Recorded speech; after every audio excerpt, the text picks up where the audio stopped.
It was back in December that the Champion Motorsports iRacing Team Endurance Series returned, and after 5 rounds of racing, we are preparing for the season finale, a 3-hour race at Silverstone, the final challenge for these drivers before we can crown our 4 team champions. Welcome to the Apex Racing TV eSports studio. My name is Sam Fitzpatrick, alongside me is David Sampson. And David, we have got a phenomenal race in store for us. 3 hours, I like this sort of endurance events. It's pretty much a sprint really, especially compared to some of the longer events that these guys have been dealing with. And of course, with rain enabled for this session as well, it's going to be getting a little bit wet. This could be a very entertaining and a very testing race for all these drivers. Yeah, I think this is peak racing at the moment on iRacing with multi-class, weather, team racing. And like you say, yes, it's not a full-length endurance, but it still adds that interesting element with teams. And obviously we have the Pro-Am battles for both LMDH and GT3. So yeah, we got a fantastic 3 hours. It is ever so close in the championships. We will be showing that soon. But first, we will show a couple of moments that we've had so far this season. One of the big moments so far this season was this crash back at Hockenheim, which took out one of our championship contenders. That was the Satellite Racing Teal car. Won, interestingly, the first 2 rounds of the championship, David. Crashed at Hockenheim and then have struggled in the round since, and they're not necessarily going to win the championship now. So there is the teal car in the wall, and this could really be sort of a pinpoint in the championship. I mean, what was your impressions of this? Do you think maybe this was too aggressive from Max Mir? It looked like he was assuming the move was done. He flashed his light, so he had shown his commitment, but it's always safer to... I don't know. I had to be there in the moment. But well, yeah, to win a championship, you need to finish work strong over the season. I remember them in Daytona. But yeah, this was a more like a let me through move rather than a committal move. Exactly, yeah, of course, won the first 3 rounds. That was round 4 of the championship for them, and they struggled at Le Mans as well. So honestly, could be a big moment. We'll come to the points in a bit, but we've also got a fantastic moment as well. Well, I say fantastic. It was fantastic as a viewer. This was back at Spa for round 3 of the championship, and this was for the GT3 Pro lead. Fairport Workers Union coming with 1 lap to go. They've underfueled. The extra lap has been forced. Overtake Team Black decide to stay out. 45 seconds ahead of the rest of the field, but struggling on fuel. And they keep trying going, and they keep trying. And in first position, this is when they ground to a stop and are not able to get the race win. One of the most painful losses of a race win I've ever seen in my life. Yeah, Spa ends on that. You don't think of the last left-hander as uphill, but it is significant. I've had the same situation myself. Got involved in an LMDH, got spun. I had enough fuel to finish, but I didn't have enough fuel to get from 0 to the finish line. I know why they tried it. We would have all tried it, but it's painful. And like, dare I say, had they saved the fuel better on that lap, they would have made it, right? Like, they were 40 seconds clear with a lap to go, and they were so close, and they were stationary for like 20 seconds before the other car went past them. So frustrating It is. on that occasion, and they'll really be desperate not to have anything similar happen to them for today. Let's have a look at the championship standings then going into this season finale, and it is Satellite Racing Teal. So that was that car that crashed back at Hockenheim that I was mentioning before. Won the first 3 rounds of the championship, absolutely unbeatable, and then have really struggled in the last couple, inviting Satellite Racing Blue and Penguin RC Simulation Magma into the championship fight. But as long as the teal car gets, I think, a top 5 tonight, that should be enough for them to win the title. Yeah, for sure. Let's see. Rain is going to really add a spicy element for the LMDHs here with a 20x limit and the possibility of rain. Yeah, it's going to be really tricky. Really tricky. Could the GT3s overtake the LMDHs, or is that a step too far? When they're spun facing the wrong way, yes, Sure. but no, it's a step too far. So, and of course no LMP2s in this, so yeah, the GTPs or the MTHs will still be the fastest. Then in the amateur category, we have got Pneumatic Motorsports Purple, 1 point ahead currently. It is ever so close. They've won the last couple of rounds, have Pneumatic Motorsport Purple. They're in fantastic form, but I mean, credit to SimHQ Motorsport Orange. They've finished in the top 2 in the last 4 rounds. It's really been those 2 teams dominating every round. And basically, whoever wins, wins the championship out of those 2. Brilliant, yeah, even no matter what position they finish in, unless Ascent win it and they come 7th and 8th or something like that. But no, yeah, it's a battle down to the finish line. Should be really good, that one. And then another close one is in the GT3 Pro category. We got Overtake Team White leading the way. They also won the previous round of the championship. 5 points in that one, so in order for that championship to turn round, Bear Pope Enduro would need to win, and Overtake Team White would need to finish 4th or lower. If they finished 3rd, then they'd be tied on points, and Overtake would win based on race wins, because they got 2 race wins to 0 race wins for Bear Pope. So that's the situation on that one. But don't rule out even D's Porsche, Renfato Young as well. Still have an outside chance. Yeah, it's great to see how close all these team battles are at the moment. It's going to make, sort of a really interesting end. A lot of prep would have gone into this if it's this close. For sure. And then in the GT3 AM standings, it was a poor start for Lunatic Racing. Had an awful first round of the championship back at Daytona, but they have been on fire ever since, scoring podiums on each of the previous rounds. And they have now got a 3-point advantage. However, Backpain and Eye Strain did win last time out. And we've also got CMS.com Endurance, who have led for most of the season, actually. They are down into 3rd position. But yeah, any one of those top 3, again, a fantastic chance. Yeah, great to see. Again, 5 points separating the top 3, so that can still go any way. And as I said, we're going to see a lot of drama with the rain, especially I don't think not just the wet conditions, but it's the drying conditions when the confidence levels start to pick up and the lines get more aggressive, and now you're on the dry tyres, and that's when things go wrong really quickly. Yeah, we have an idea of what the weather forecast is. It's kind of very wet. It's going to be getting drier basically as the race goes on. So that is maybe the toughest conditions for the drivers to have to deal with. A commentator who's been following the series from pretty much start to this current point is Andy Thompson, who has been a familiar voice to everyone who has been listening to these streams.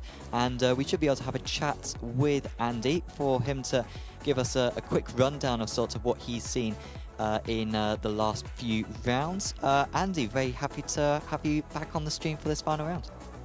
Hi Sam, I'm David. Yeah, it's a bit unfortunate, bittersweet. I can actually sit back and watch you two guys commentate, but it's been an amazing series in its entirety. I have commentated from round 2 up until this point, and it's been amazing. I think the level of racing that goes into this series is quite outstanding. I mean, give you some pointers of what I see and what I'm really looking forward to today is the LMDH Pro category, the Sim Satellite Racing Tier with Max Muir, and the Precision Racing Esports with Pat Pelchard. Those two there are the class apart in the Pro division. They've always been that it's going to have a really good fight on our hands, but either one or the other has sort of crashed out in each one of the rounds. Precision Racing, that are currently 4th in the championship, they've really got, an outside chance of getting onto the podium, but they are super strong. The first 3 rounds a bit poor, getting involved in incidents, but the last 2 rounds they've come on really strong. And on vice versa, Satellite Racing, like you mentioned, Sam, is the first 3 rounds they ran away 40 seconds ahead of the rest of the field, but then the last 2 rounds, so that creeping in of that doubt in the last 2 rounds in Hockenheim and Le Mans, that's going to be the really telling side in that Pro. But I'm really hoping that those 2 guys can have a really good battle and it will really entertain sort of the viewers. Over in the LMDA Cham, it's like you said, it's a story of 2 halves. The Pneumatic Motorsport Purple and the SimHQ Motorsport Orange, they've been pretty much jostling all each of the rounds, so it's all winner takes all tonight, which is absolutely amazing after the opening 5 rounds of the series. The Pro, I wouldn't take out these Porsche Rennfahrer Jug. They were leading the way, and unfortunately, the Porsche car around Le Mans is not exactly favourable car around there. So lost a lot of points in there. Tried to keep up with the rest of the field, but just couldn't in that Porsche. So watch that Porsche around Silverstone. I think that'll be a different ball game today. So really watch out for them coming through the field.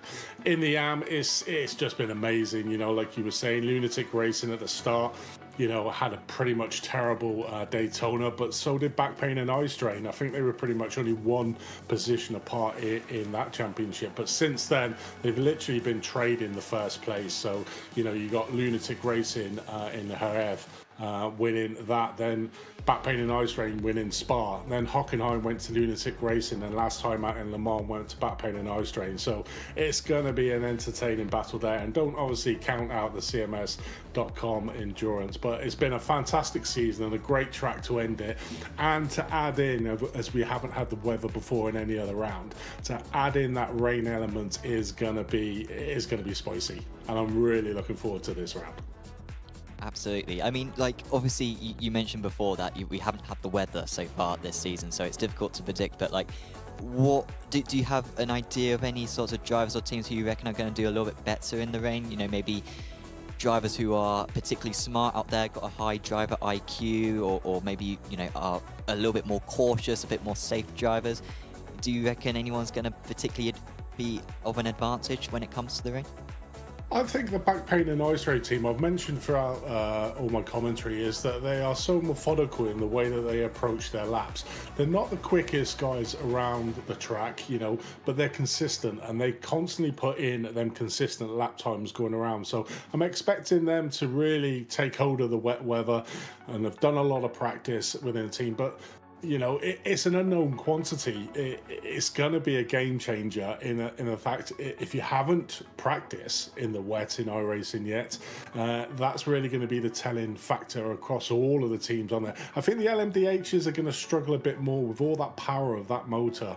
It's going to be a lot more of a harder challenge than what it probably will be for the GT3 drivers. But I'm expecting Diez, Porsche, Renfrow, Jug. I reckon they're going to do quite well. The Porsche is really good at round corners and, you know, braking late into corners, taking that apex. Being that Porsche, I think, may have a little bit of a slight advantage in today's race. Yeah, I think we will certainly be watching out for all that. Well, thank you so much, Andy, for not just having this quick recap at the start of the progress, but also following the whole series and commentating the whole championship. So yes, hopefully you'll enjoy the final round, and thank you very much for the whole season. Thank you, guys. Have fun. So that was Andy Thompson, of course, commentator here at Apex Racing TV and absolute expert on the series. Really good to get his thoughts on the championship. And let's, of course, remind ourselves of this track going through Abbey and then into the infield. You were mentioning before how you know, this isn't an easy circuit when it comes to the rain. Well, I don't know about the rain, but LMDH, it is tricky. I did IMSA here for a whole week, and it hurts the safety rate and it hurts the concentration. It's fun, it's fast, but to be fast and keep it inside the lines and not make a mistake with these aggressive curbs and everything can be real tricky. Even turn the start of the race, that sharp right to get onto the straight. In LMDH, it's tricky when you've got the green conditions and everybody's trying to push and one car loses the rear. It's very difficult. So I think the rain's going to add a whole new element, especially as it starts to dry out. And we've got a 20 instant limit for this race, 3 hours that the drivers have got to cope with. I'd say that's actually tougher than even Le Mans in a 6-hour race, because at least with Le Mans it's slowdowns that you get, not 1Xs. Where are the main points that the drivers are going to have to be watching out for? I imagine, you know, ones that come to mind for me are cops and stay. Yeah, it's the high-speed stuff, because this car, it's tricky because, say, there's a lot of lap time in this car to be had with abusing track limits.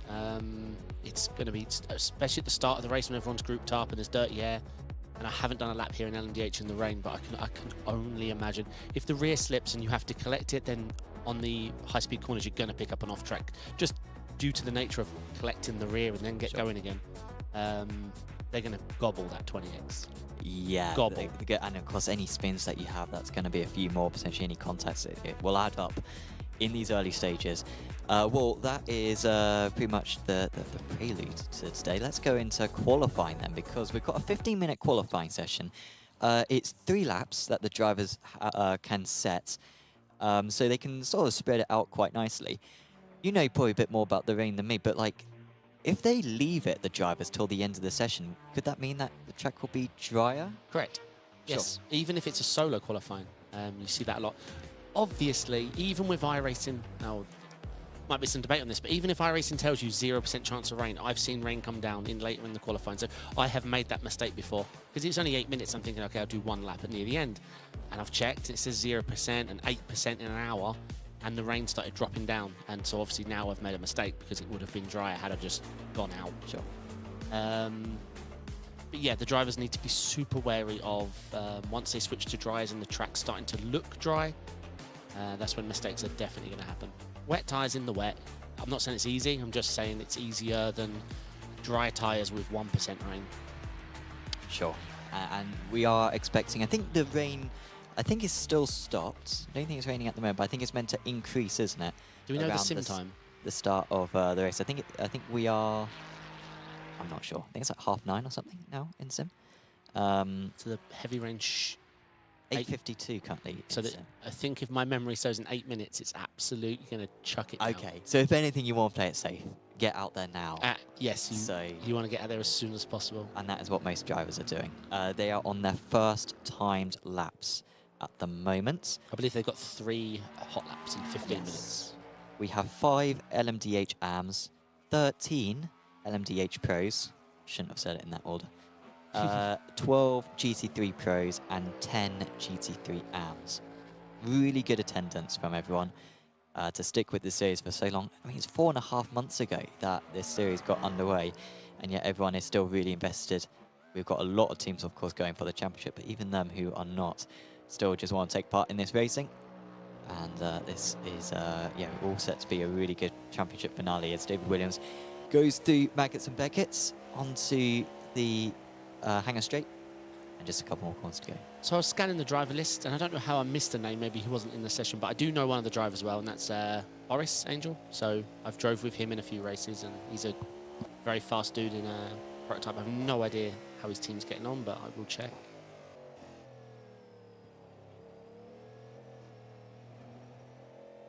So first lap time set, Sim Racing Teal, we'll see if that holds up, 59.4.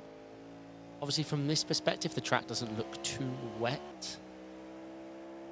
But I would imagine it's wet tyres still. I don't know, because the Far Chase did see, the simple rule is if there's spray behind you, yeah, there you go. So I would have said wet tyres. Yes. That's wise. You can see really not much of a, here comes the first GT3, so yeah, 2:14 for them, because currently Mecca Esport top of the LMDH Pro field. That would be a little bit of a surprise, but whilst it's not raining, do expect those times to continue to improve. These Porsche, Renfrower Young and Renfrower Out currently top of the GT3 Pros, but Fendi Racing White Team improves in the GT3 Pros. Interesting, you can see the GT3 AMs are currently on top of the GT3 Pros on the timing tower, and that is because the fastest GT3 time has been Lunatic Racing. Yeah, 2.4 seconds clear of the other AM rivals. That is some time for a team who need a good result to confirm that championship. Yeah, impressive. I think Audi and Porsche would be my pick if I was driving in the rain. There seems to have been the season-long choice in GT3. In LMDH, my choice would be LMP2, so I'm not sure which car you would pick for the rain. I imagine still Acura if I had to pick. It's a very, very strong LMDH. I imagine it'd be strong all season long. In the endurance, possibly the Porsche. It's really good on fuel. Sure. Nice and stable. I don't understand why the Acura is still so OP.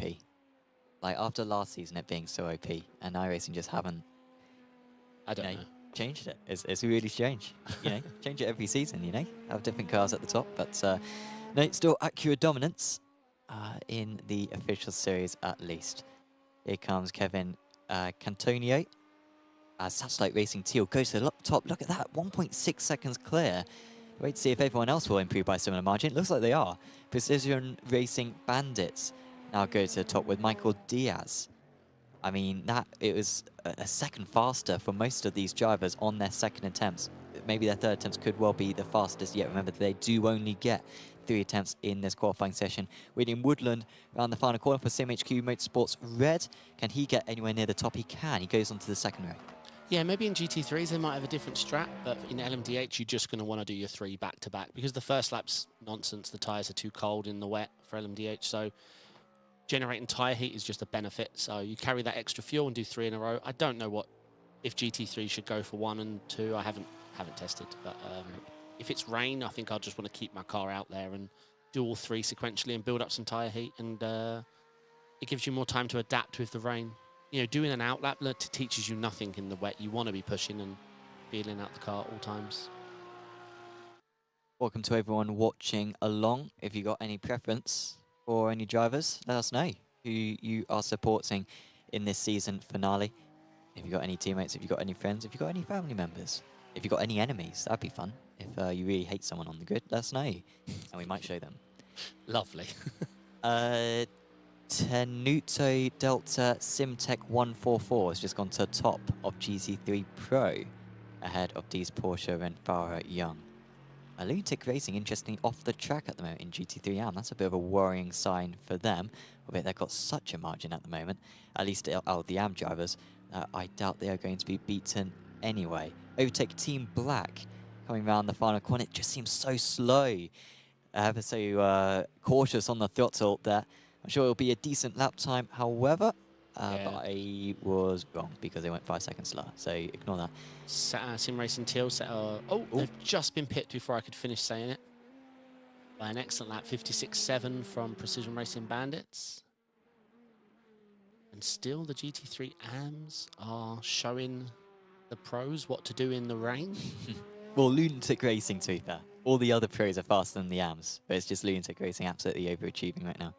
SimHQ Motorsports Orange go to the top in LMDH, and Precision Racing Esports go to second place in LMDH Pro. That could be important for them if they can lock out the front row. Pneumatic Motorsports Purple, championship leaders in the MDH, and they now go to pole. Yeah, that is an excellent lap of 14.7. Just looking at the relative time differences in Pro, that's rocket ship fast. Sim Republic went to the top in LMDH AM. So 3 different pole sitters in about 30 seconds in the LMDH AM category. But we're seeing, like we've spoken over and over again, how hard the LMDHs are in the rain, and we're seeing a almost a 2.5 second deficit between the Pro in AM and Pro. Yeah. So you can see how difficult it is to put the whole lap together. Whereas GT3, especially in the Pro field, there's a nice close battle. I mean, there is a close battle in AM from second backwards, but being 5/10 quicker than any Pro in AM, that puts you in. How do they grid? Do they grid by class of car or group? By car class. Okay. Wow. Overtake Team Grey. No improvement for them. Was an improvement though for Tenuto Delta Simtech 144. They're almost under that 2:15 barrier. Can really slow motion racing improve? Yes, they can. 0.4 of a second. Dixie was able to find on that last attempt. So it looks like that Porsche will be on pole position. Although Lawrence Chevalish has still trying to improve, and a couple of others as well. Still got their third laps to set. In fact, actually, Dexy as well has got his third lap to set. So it's really slow motion racing. Might go even faster here. Like I say, probably a different strategy in GT3s. I think all the LMDHs are probably done by now. You really don't want cold tyres out there.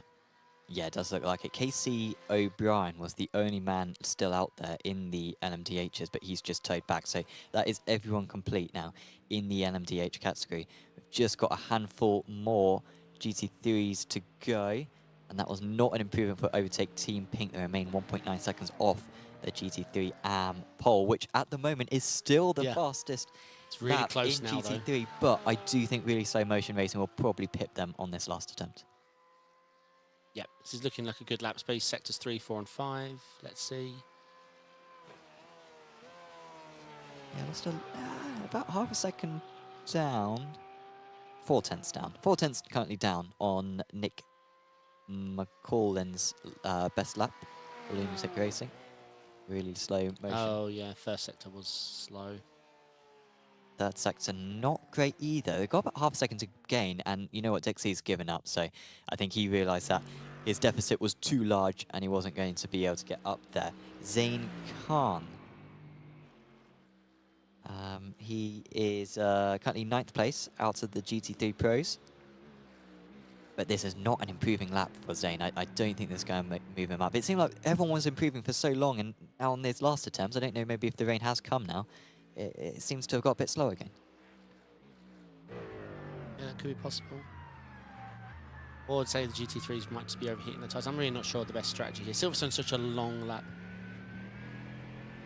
No windscreen wipers. No wipers news. Go on, well, hopefully that'll be in the next build. Yeah, I don't use them in the heaviest of rains. Oh, no. They don't do anything. No. Zane Khan did improve, to be fair. Went up to 8th, ahead of Nate Stewart. And that is everyone completing their times then. We've got a couple of drivers just circling around there, but not with any like eligible lap times being set. So that should be our grid. And man, it's going to be an absolute pain in today's race to try to figure out the points all the way through. But we will try to do our best. So Precision Racing locking out 1 and 2. That gives them a lot of opportunity in the race to play the game. Yeah. And of course, Satellite Racing usually have 2 strong teams. David Williams, though, for Satellite Racing Blue, struggling quite a bit down there in 10th position. 2 seconds off. Yeah, just, I mean, it's just a thing, isn't it, where eventually, I think, in my opinion, the drivers who are quick in the dry will be quick in the wet. But I think in this early stage, there is a bit of a difference where if you have got those extra few hours of practice, it can make a big difference. I fully agree. You mean there is that next lesson to learn? You can, they might have spent X amount of thousands of hours getting good in the dry, but yes, a skillful driver will get skillful in the rain, you're right. But there are some things they have to go through and learn, and especially build up experience. They can't just, hopefully they can't just hop in and, learn it too quickly. That'll make me feel terrible that I've done thousands of hours and finally learned it. And a word as well for GT3 AM, Nick McLaughlin from Lunatic Racing, the fastest lap of anyone in the GT3 category. So much far ahead. And of course, he's currently Lunatic Racing are the championship leaders in the GT3 AM, but they need a big result. They need 1st or 2nd tonight in order to confirm that GT3 AM championship. I mean, if they keep up that dominance, I mean, Nick might be a minute ahead after the first stint, like they really look the massive favourites to win now. Yeah, he's 2.9k rated. How can you be that quick in 2.9? We'll see. Obviously, he's mastered the rain, and he just got a good lap in when it mattered. But it looks like Istvan now showed that Lunatic got the most out. They both did a 14.7. Just Nick was a few thousandths quicker, or hundredths. I was very fortunately sent the weather forecast, which I can show on here. But we can read it through for you. 9 o'clock. It is 100% chance of rain, and I think it is currently 9 o'clock in sim, pretty much. So. So the one thing to check for in iRacing, this is common that I didn't know is common. Sometimes there's a big jump in time between practice, quali, and the race. I've seen it before with like an hour between qualifying and race. So everything you have weather mapped in your head is gone because that hour never happened. And so will the rain have been, has the track been saturated? I don't think so, no. Okay, so it's just the same track conditions. Okay. Well, let's see how it goes then. So Michael Diaz for Precision Racing Bandits on pole position then. Then it is Precision Racing Esports, Satellite Racing Teal, Mecha Esports, Team FFSR Venom, Penguin RC Simulation, CRF Motorsports, Pneumatic Motorsports, SimHQ Motorsports, Red Satellite Racing Blue, Penguin RC Simulation, and Overtake Team Red. And also last 10th Racing in that last position in the LMDHs. Then in the LMDH AMs, it is Sim Republic ahead of Pneumatic Motorsports and SimHQ Orange. They seem really close, those 3 teams in qualifying. Then it's Team Breakfade and Dog Bear Bark, one of the best team names on the grid. Then in the GT3 Pros, we've got Ascent Racing LMDH, which is a questionable team name for a GT3 car. Really Slow Motion Racing are in 2nd place there. And then it's Tenuto Delta Simtech, Overtake Team Black in 4th. Then it's D's Porsche, Renfaren, Fendi Racing White Team, Overtake Team Grey, Bear Pope Enduro, Overtake Team White, so Penguin RC Simulations, Bear Pope Workers Union, and D's Porsche Renfaren. A team that both of those D's Porsches were touted by Andy Thompson, so I do expect them to move up through the order. Then in the AMS, an amazing lap time from Nick McLaughlin, going for the team's championship, of course. Lunatic Racing on pole. Then it is Overtake Team Pink, Longhorn Racing, Fendi Racing Team Black, Back Pain and Eye Strain, another one of Andy Thompson's picks, Longhorn Racing 2, Bear Pope 0, Direct Drive Motorsport, SimHQ Motorsports White, and CMS Racing.com Endurance. As in fact, I think the drivers are just pulling away from the dummy grid. All right, see if we can get the sim time confirmed from our broadcast guys. Is it raining? I cannot see any spots, but it's kind of like 9:30, says so maybe the rain's gone. Yeah. Maybe that. So it's just going to get dry now, guys. Just going to get dry. No more rain forecast. So this is where it's going to get, and the drivers are going to be in for a challenge for this first stint. Can make it confusing for the drivers, right? And like I've been caught out by this before, this exact issue. We will see how they are able to deal with it. The drivers leaving good space on the front of the field. The start zone is just after the finish line, and it's the leader's choice when to go. We've already got a spin around, but now we are underway racing for the season finale in the Champion Motorsports iRacing Team Endurance Series. And Precision Team Bandits with a strong start. The GT3's fortunately left a big gap that should make it safe from that LMDH who spun earlier on. And once again, they will hold it and hold it and hold it because the green flag will come out very, very late as they still hold it pretty much to the start line now. And away they launch into Abbey. Although even then, it was a very long pause. But it was a good start for Lunatic. So I actually read the rules. I know, shock horror.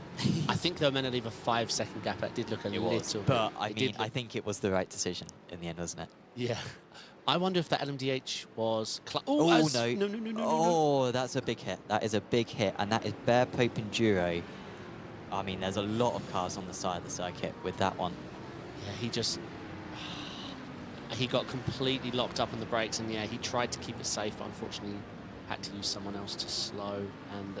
was that P2 that got smashed into? Yeah, a lot of them. A lot of them. Yeah, what a shame. Yeah, I wonder if that LMDH at the start was clutching and lifted the clutch to lower gear, because it was a bit strange. Or... oh, someone's gone into the wall. Verstappen style at Cops. Just saw that in the background. That was Penguin RC Carbon. Oh, and that is broken. I think he's going to try to limp it back to the pits. I think the drivers do get a fast repair in this series, so he'll be able to continue, but at the loss of the best part of the lap. Yeah, that is one of my gripes with a fast repair. Like, I agree, it's good in an endurance community type style league race because everyone can continue, but it means you have that limping broke car driving around for 3/4 of a lap, causing absolute chaos. So fingers crossed they just stay out of everyone's trouble. But yeah, so far good for the Precision Racing Bandits, the Precision Racing teams. Nice big gap. 2 seconds behind is the Satellite Racing Teal team. But Fuel's going to come into this. What is this, a 3-stop race? A 3-stop race, yeah, because well, I say that. In the GT3s, they're limited to 94% fuel. Okay, but, so... I mean, normally in the dry, that would be 50 minutes around a track like this. But in the wet... yeah, the wet, you do get much better fuel consumption. I mean, they're probably going to go over an hour for this first stint. They might try to pull off a 2-stop, which, if you can do it, then that could be a massive advantage. Yes, indeed. Hello, Matty in chat. Hope you're well, mate. Yeah, massive advantage. I am seeing the GT3 Pros have a 22-second lead in their class. Unless I'm seeing something wrong. I think that's actually an LMDH. So, so it's coming up incorrectly on the time chart at the moment. So that is a slight rules break, I think. But yeah, if that was what they've changed, you think they've changed car? No. I think it's just on our overlay. It's slightly different. But there you go. Ascent Racing are not in the lead. It is really Slow Motion Racing who are currently the leaders, at least of the GT3 Pros, because of course you've got to remember that Lunatic Racing for GT3 AMS actually started ahead of them, but I think they have lost that. Well, no, I think they have still got that track position out there. So, yeah, good work from Lunatic. Airpoke Zeros had an instant, seeing them off track and dropping hard. Currently P9 in GT3 AM and falling. Hopefully they get going again. But they are falling off the pack. 2.5 seconds off everyone now. Yeah, a few teams having... I mean, Penguin RC Carbon did manage to get that car back to the pits, by the way. Crashed at Cops, so good effort from them. Overtake Team Pink also dropping right now. I see them off the track and falling from 2nd down to 7th. Oh, as I see them rejoining the track in the background there.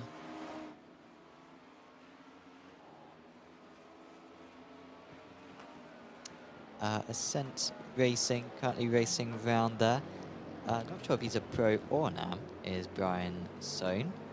I will have a look in the rules.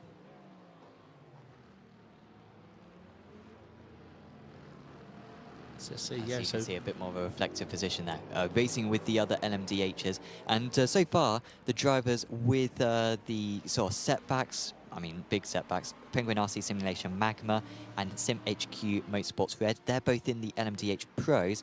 Then we've also had D's Porsche Renfara Young in the GT3 Pro, and also Longhorn Racing in the GT3 AM. yeah. So we've seen a few suffering GT3 AM teams, but Nick McLaughlin really showing his stuff. Oh, as Fendi. Yeah, Fendi are dropping hard. And Direct Drive Motorsports as well. Yeah, Lucas and Billy. That is bad news for them. I mean, Lunatic don't need any help, but that's a genuine 15-second advantage they've got in class. I was saying they might be a minute clear after the first stint. There might be 2 minutes clear at this rate. Well, it was helped by Miley Cyrus in T1, so I don't understand that reference. came in like a wrecking ball. Oh, sure. Okay. Yep. Sorry, and it wasn't T1. And yeah, I mean, they meant no foul. They just locked up on the puddle offline, and they did steer right, but unfortunately the corner goes right. So, and but left there was cars. There was nowhere for them to go, and you're just the passenger at that point. Sure. Oh, we're seeing a first review. Maybe that was...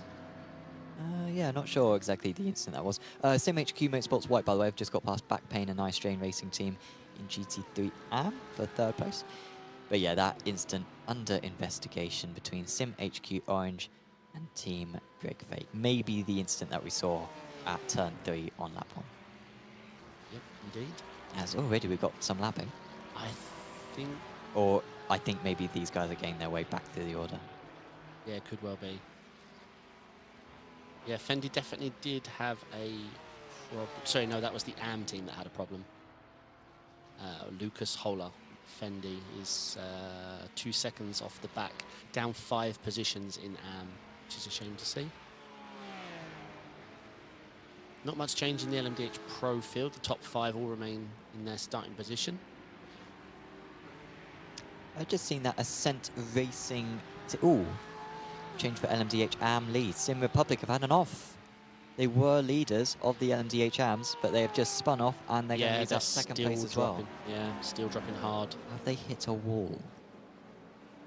That car looks very clean. Yeah, it looks like they're going again, but it's cost them. They are down to 4th. It looks like they lost around 8-9 seconds. Yeah, I'd agree with that. Well, they're up in the lead, so yeah, probably even more than that, probably might 12 seconds. Bad news for Nathan Solana, and he was that left-hander. So often not a corner in the dry, and yet, when you start taking it in the wet, it becomes one of the most demanding elements of this Silverstone circuit. Yeah, I mean, and this isn't even the hard part. This is the easy part. They're on wets in the rain. The hard part comes in about 20 to 40 minutes when, no, say half an hour to 40 minutes, when it's no longer wet enough for wets and the dries aren't quite working and people go early, get the advantage, and Mecca to P3. Yeah, just Teal got past. are losing out. Yeah, Satellite Racing Teal. Currently in the championship, Satellite Racing Teal are doing everything they need to win the title with their teammates, Satellite Racing Blue, really struggling. David Williams, not a fan of the wet, seemingly. Satellite are safe in that 4th position. Next highest place is Penguin RC Simulation Magma, and they crashed on lap 1.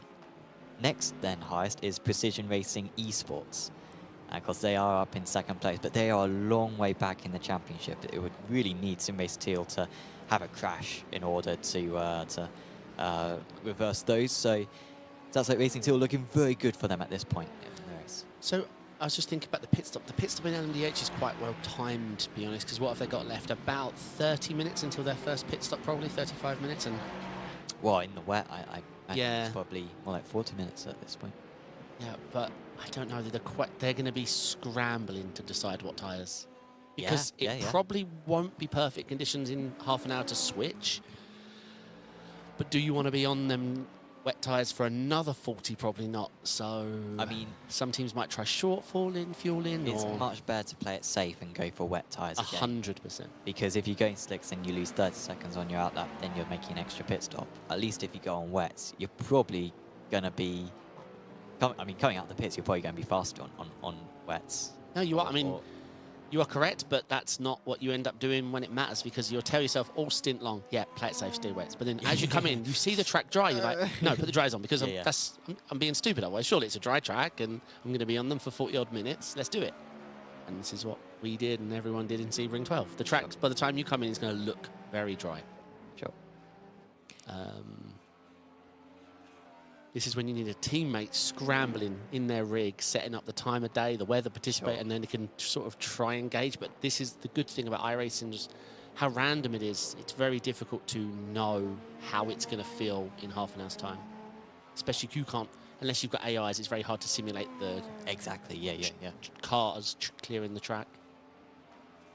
By the way, I did see that Ascent Racing LMDH are in fact an AM. They are an LMDH AM, are Brian Sohn and Ascent Racing LMDH. So I think in class, those guys are actually doing up in the top 3 right now. So they're doing pretty well. Of course, they were leading the GT3 Pros earlier on, but not anymore with their different car. Nicholas Davis making his way through and to interact with some of these faster classes as well. And Fendi Motors Racing White team, who I think had an off earlier on, didn't they? And that is a bit why they are far down the order.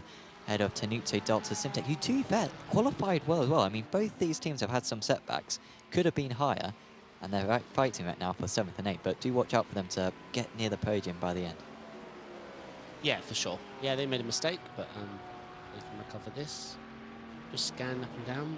It looks like the Overtake Team Grey team did continue. Yes, they're a lap down, but they did continue. So it looks like everyone's used their fast repairs. Everyone's still out on track, which is nice to see. Penguin RC Carbon are having an... well, Penguin RC just generally so having an absolute mare. They're running in 11th and 12th in the LMDH Pro category. And Ray Kingsbury in the Carbon cars just had another off.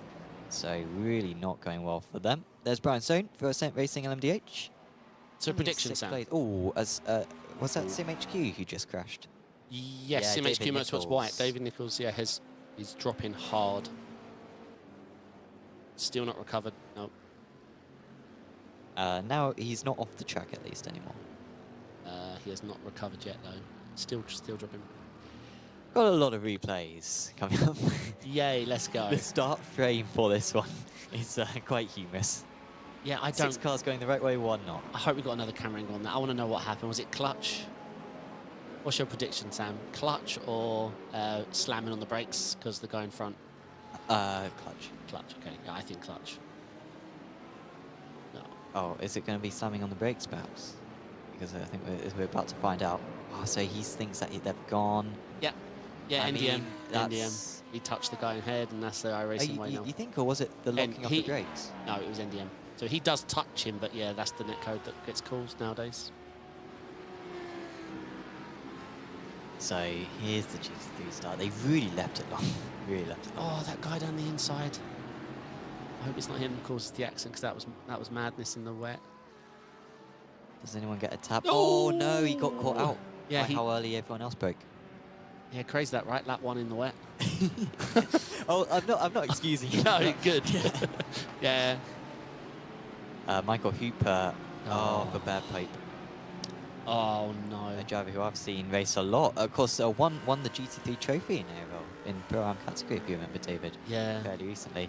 But that's it all happened not so his best quick moment. And good driving as well from the drivers behind us to come to a stop. This is... Oh. That it felt like it lasted for 20 minutes. Sim Republic. Oh, this is what we talked about earlier. Oh man, he's lucky not to hit the wall out. What would have been worse had he not caught the slide? You know, this is the problem in the wet, is that your natural reactions to catch slides. It would have been safer just to kick the drift and stick the drift out for a bit longer there. Echo Esport making good progress. They've just got past Precision Racing Esports. They're up into 2nd place now.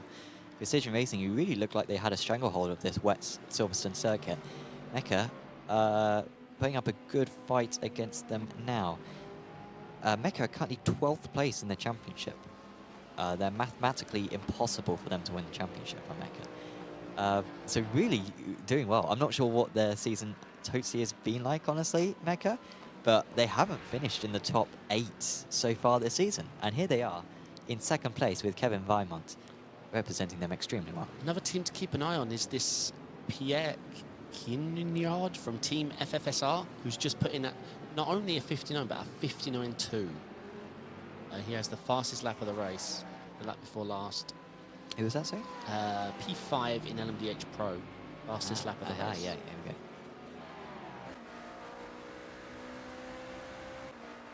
So we could see... I mean, this is looking more competitive than it... I mean, and Precision Racing Bandits just made a mistake as well. They've just lost 2 seconds out in the lead. So the gaps are really closing up now again. This is good. I was concerned that everyone was spreading out, but actually, since that first lap, the top 5 are pretty much as close as they've ever been. Yeah, well, unless you're P2 in the GT3 AMs and wondering where Lunatic is. Oh, yeah. In GT3 AM, yeah, it's gone. In LMDH Pro, this is looking good, but yeah. It is. Half a minute. Half a minute! Half a minute. So, yeah, we might be on for 2 minutes by the first stint. They could crash. But am I right in saying Lunatic is no longer leading the GT3 field? Oh, no, they are. No, they are. Yeah, they're still ahead of Istvan, sorry. Yes, correct. By a long way. A really long way. 6 seconds, I think. They're currently leading the GT3 field overall. Here's a Patrick Kerenard. And of course, at this point, I guess it's sort of all right for the drivers to make their way through the traffic, but I imagine that's going to be another thing later on, David, when you've got a dry line. Yeah. Making your way through is going to be really demanding. Not only that, I mean, what team isn't already on 10X already? That's the other issue they've got. Sure. What's going to come first, dry tyres or a drive-through, you know? And it's a very slow pit lane, I believe, here. So whilst you do cut the final corner... Yeah, I think it's one of the slow ones, like 55, something like that. I can't remember, because I always just wing it when I'm braking. I always just put my brakes on and wait up for that pop-up to come, and that's slow more or less. Sure. I mean, I practice. Yeah. Definitely.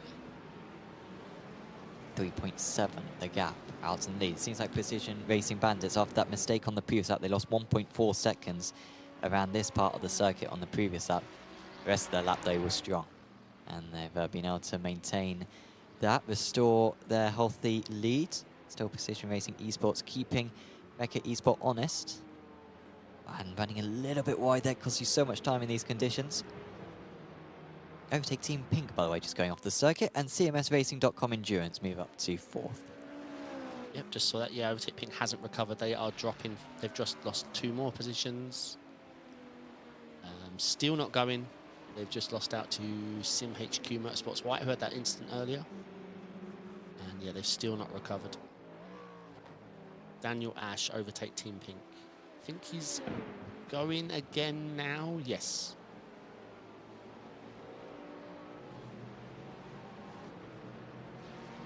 Yeah, going again, but Instant has set them back. They're now a minute off. And they don't have much of a front end anymore. No, I won't notice that. I just thought it was the new mark. Overtake Black, I think, in GT3 Pro just got passed by their team. The other Overtake Team White, I think. I think I saw them swap positions. So we've got some more replays. Excellent. Team Breakaway just had a mistake as well. Here's one. Oh no. Sim HQ. I mean checking that his is phone. fantastic saving right there, because he's overshot the first part and then he's just had to corner cut the next bit, and then he's had to serve the slowdown. Oh, what is he doing? No, he's got a failure. That's the no. That's just him serving the slowdown. He's got a slowdown there, and then he's pulled off to the side trying to let the other drivers past, and he's drops it on the grass. Oh, he's got on the curb actually. Yeah. I don't know, mate. I mean, you're being super polite. I'm sorry, but no, I'm being harsh. I'm saying that he's, not a good driver. Oh, got on the curb. That's just habit. 2 tyres on the curb. Overtake Team Pink here. Yeah, man, people are dropping it on curbs. Yeah. Yeah, a lot of those instances where you're so used to the width of the track, including curbs. And in a way, of course, that reduces the amount of 1Xs you're getting because you're not pushing the limits. But at the same time, if you realize that you're going to go on a curve, you need to straighten up the car and go beyond the curve. Go onto the tarmac on the outside and Correct. take the 1X there. So it comes and goes. Yeah. Once you get 2 tyres on that glossy curb and you're throttling, doesn't even matter if you're going straight. The side you've got on the tyres is going to want to be ahead of the other side, and it's, yeah, doesn't matter if you've got a direct drive, it's gone. Pneumatic Motorsports Purple still leading the way in the LMDH AM category. Yeah, not by a lot. But yeah, the gap is shortening. On that last lap, Mike Grimshaw for SimHQ Motorsports Orange was 2.5 seconds faster than the current race leader. In the championship, in the LMDHs, it is currently Pneumatic leading the way. But SimHQ Motorsports Orange are second place. Basically, whoever wins out of these 2 teams wins the championship. And they've got quite the gap. They do. 20-odd seconds back to Sim Republic. Which has been the story this season for them. First and third, first and third, first and third, first and second, first and second. Wow. We're following quite the battle here. This is the 2 teams we were just referencing, right? Yeah, yeah.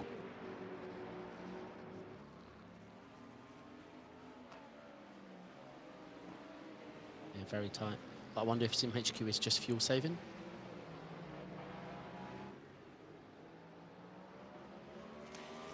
So, yeah, Pneumatic, I mean, it's not totally decisive. I mean, that's what the drivers have got to remember at this point. We're 20 minutes in, and it always feels like the race is coming to an end. Oh, as something's happening in GT3 Pro. Something big's happened in GT3 Pro. Really slow motion racing and Overtake Team White, I think, have collided, and Overtake Team Black now lead in GT3 Pro. That is a big change. I'm sure we'll get a replay of that at some point, but that just extends the lead for Lunatic Racing. And so, yeah, really a significant change there. Yeah, it's tough out there. Limiting your mistake. It's going to get tougher as well. This is still the easy part. I'm going to call it. This is for sure still the easy part. It's going to get drier. Well, the track already looks drier and drier and drier. Oh, we've got a drive-through for Team Brake Fade for gaining an unfair advantage at the start. Interesting. Do you remember that? Unfair advantage. They weren't like... Who was on pole? In any... Where did they start? Team Brake Fade. Team Brake Fade. Are they NMDH or GT3? I don't really know how they've gained time there. I'm sure they have, but Yeah. I just don't know off the top of my head what they've done wrong, because they started 4th place out of it, the LMDH. So one thing that could- right in the middle of the... If you're leaving a big gap in front, Sure. come around the last corner and you've seen them go and you gun it, leaving a huge gap, then I can assume that would be it. You're leaving a too big a gap in front so you time your exits. In review, Overtake Team Red and Ascent Racing. We have Boris in chat, who's a driver of the race, hoping track dries out soon. Well, not too soon. You would like it about the 40-minute mark, I assume. Good luck to Boris. Yeah, and welcome to everyone who is in chat. Closet Sim Racer, Go Team Brake Fade. We are trying not to finish last. Well, I think, was it Team Brake Fade who just got a penalty? So they're not 100% certain not going to do that, but I don't think they're going to finish last. Andy Thompson, of course, our knowledgeable person about the series, has been following the series almost from the start, mentioning how back at Le Mans we also had Pneumatic Motorsports Purple dominate in LMDH. Apologies, Lunatic Racing dominate in GT3 AM, but they went off back at Le Mans as well. So, you know, Lunatic sometimes do lead, but then they fall off as Team Brake Fade come into the pits for their penalty. Oof. And this is going to be horribly timed if the track dries out as well. Serving a drive-through. Drive-through. Well, I guess it's less of a penalty, isn't it, in the wet, because you're going the same speed in the pits, but slower out on track.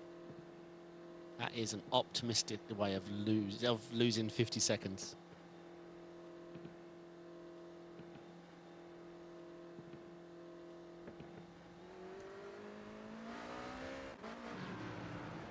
Okay, drive-through served. unless they sped on pit exit and then... Yeah, no, it's an even bigger penalty, isn't it? Yeah, huge. But I say a lot of these guys are going to have to focus on that. I mean, we've seen a lot of off tracks. We've seen a lot of spins. We've seen a lot of wall contacts, okay? We are 24 minutes in. Yeah. So you can imagine they're all glancing up thinking, wait, 11x? No way. Come on.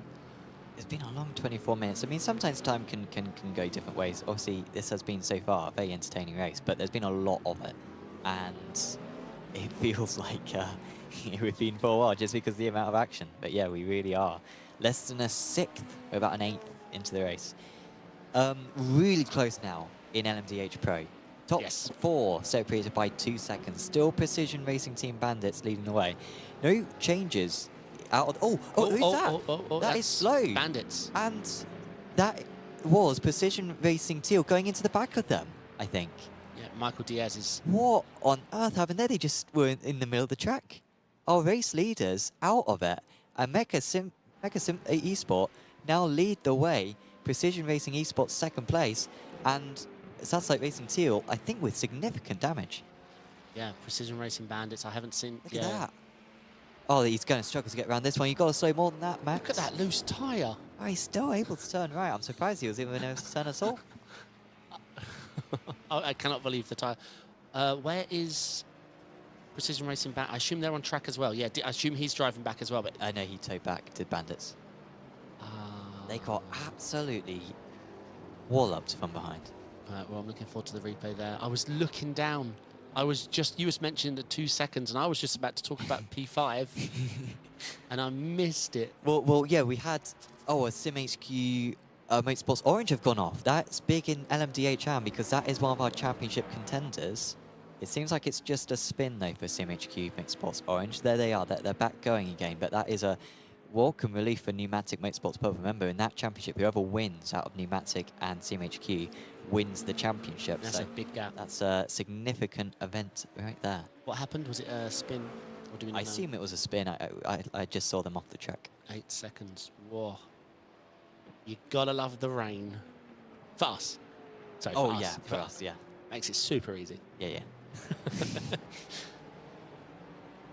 So, Satellite Racing Teal did get back to the pits. They are the championship leaders, remember, Satellite Racing Teal. But with Satellite Racing Blue having an awful day, at the moment, Satellite Racing Teal are still doing everything that they need. Had Penguin RC Simulation Magma been leading the way, maybe they'd be under some pressure. But currently, the Magma team are 10th and a lap down on the leaders.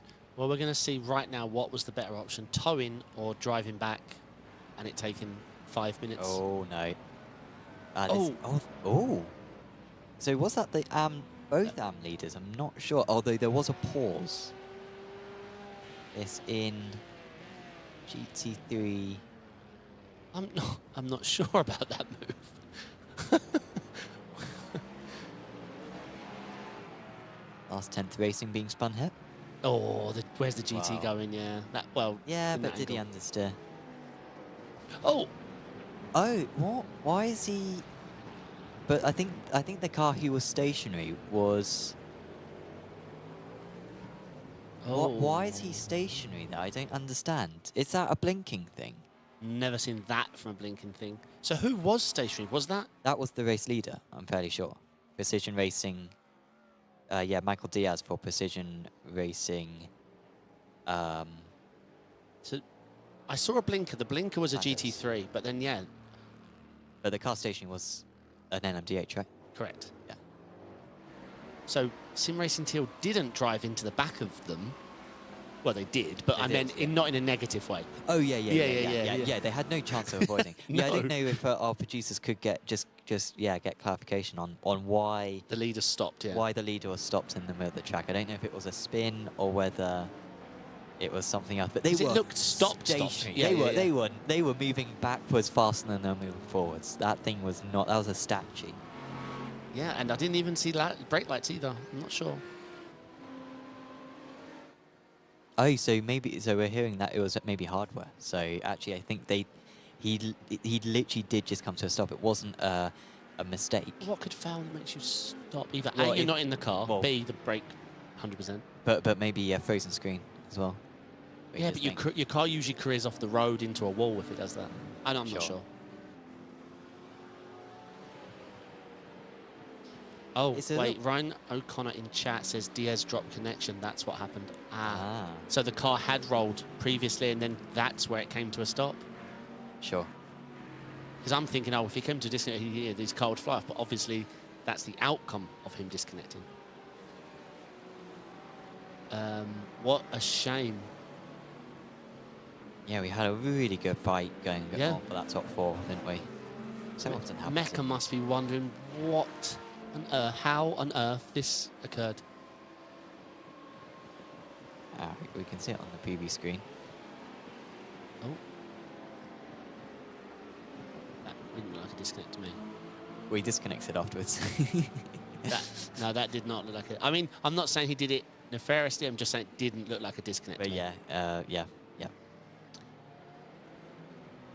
Wow. 'Cause, well, unless something's changed, because a disconnect, your brake wouldn't be applying. But very weird. So, Mecha Esports, who so far this season, like I said earlier on, I don't think I've finished in the top 8. They now lead the way in LMDH Pro. Still a good battle going for Mecha and Precision Racing Esports. Team FFSR Venom. Is that how you spell Venom? No. Okay, good, because otherwise I've had to re-question everything I know. Sure. 9 seconds off the lead. Obviously, SimHQ Orange giving a bit of a break to Pneumatic. Lunatic Racing absolutely dominating and causing our standings to be permanently upside down all race long because of their sheer dominance. Well, they're behind now, though. No, are they? No. I don't know why. If you Yeah, they're refre- miles ahead. If you refresh it, it'll kick in. Oh, okay. Well, Yeah. apparently my screen hasn't been refreshed for a while, so that's why. So my screen is actually correct. Everyone else's screens are wrong. Drive through Oh, for someone Team Red. spinned it. Who's that? Someone has gone off. That Oh, is yeah. Precision Racing Bandits again. Dearie me. Well, that, of course, was our former race leaders who came to a stop in the middle of the track. And Boris Angel Ovando has just spun it again on the exit of Cops. And, of course, with the way that the fuel strategy will work, having to make an early pit stop here, sure, it's definitely a disadvantage, but you might not necessarily have to pit an extra time. This wet weather really does put up into the air what strategies are possible for these drivers. It's going to be a 3-stop that they're going to be aiming for, but the wet weather gives them a bit more margin. Oh, change for lead. Yeah, in Mecha have LMDH dropped Pro. it. They have dropped it. Looks like it's recovered now, but it looks like they lost about 2 seconds, yeah. So we've got our LMDH pitting. Who was that? Who did I just miss? In the background there, LMDH coming to pit lane. Precision Racing Oh, Bandits, yeah. again, was it? Yeah, so is that Boris coming in? Obviously something is wrong with the car. Yep, Boris is not going to be happy. He was in chat, what, 4 minutes ago? Yeah. In review, Bear Pope Enduro and D's Porsche Renafara Young. Yeah, he's actually stopping, so something's wrong. Thank you to our stewards, by the way, for this series has live stewarding, and they type in the messages, and I've done stewarding before, and the last thing you want to be doing when you're stewarding is to type in these messages. It's brilliant. Because you have to make the decision, you put it in sim, and then, oh man, now I've got to tell the broadcast. But we really do appreciate you guys sending it through to us to keep us enlightened on what's going on. Yes, indeed. There are no battles going on anymore, David. Everyone is spread out. Oh, this is the calm before the storm. We've got the hardest part of this race coming up yet. I don't think it's calm necessarily at the moment, but everyone's got more than 1 second between each other. You talking about strategy right now, I think the best strategy is internet connection and no walls. Sure. I think even if you do a 6-stop. All right, some replays coming in.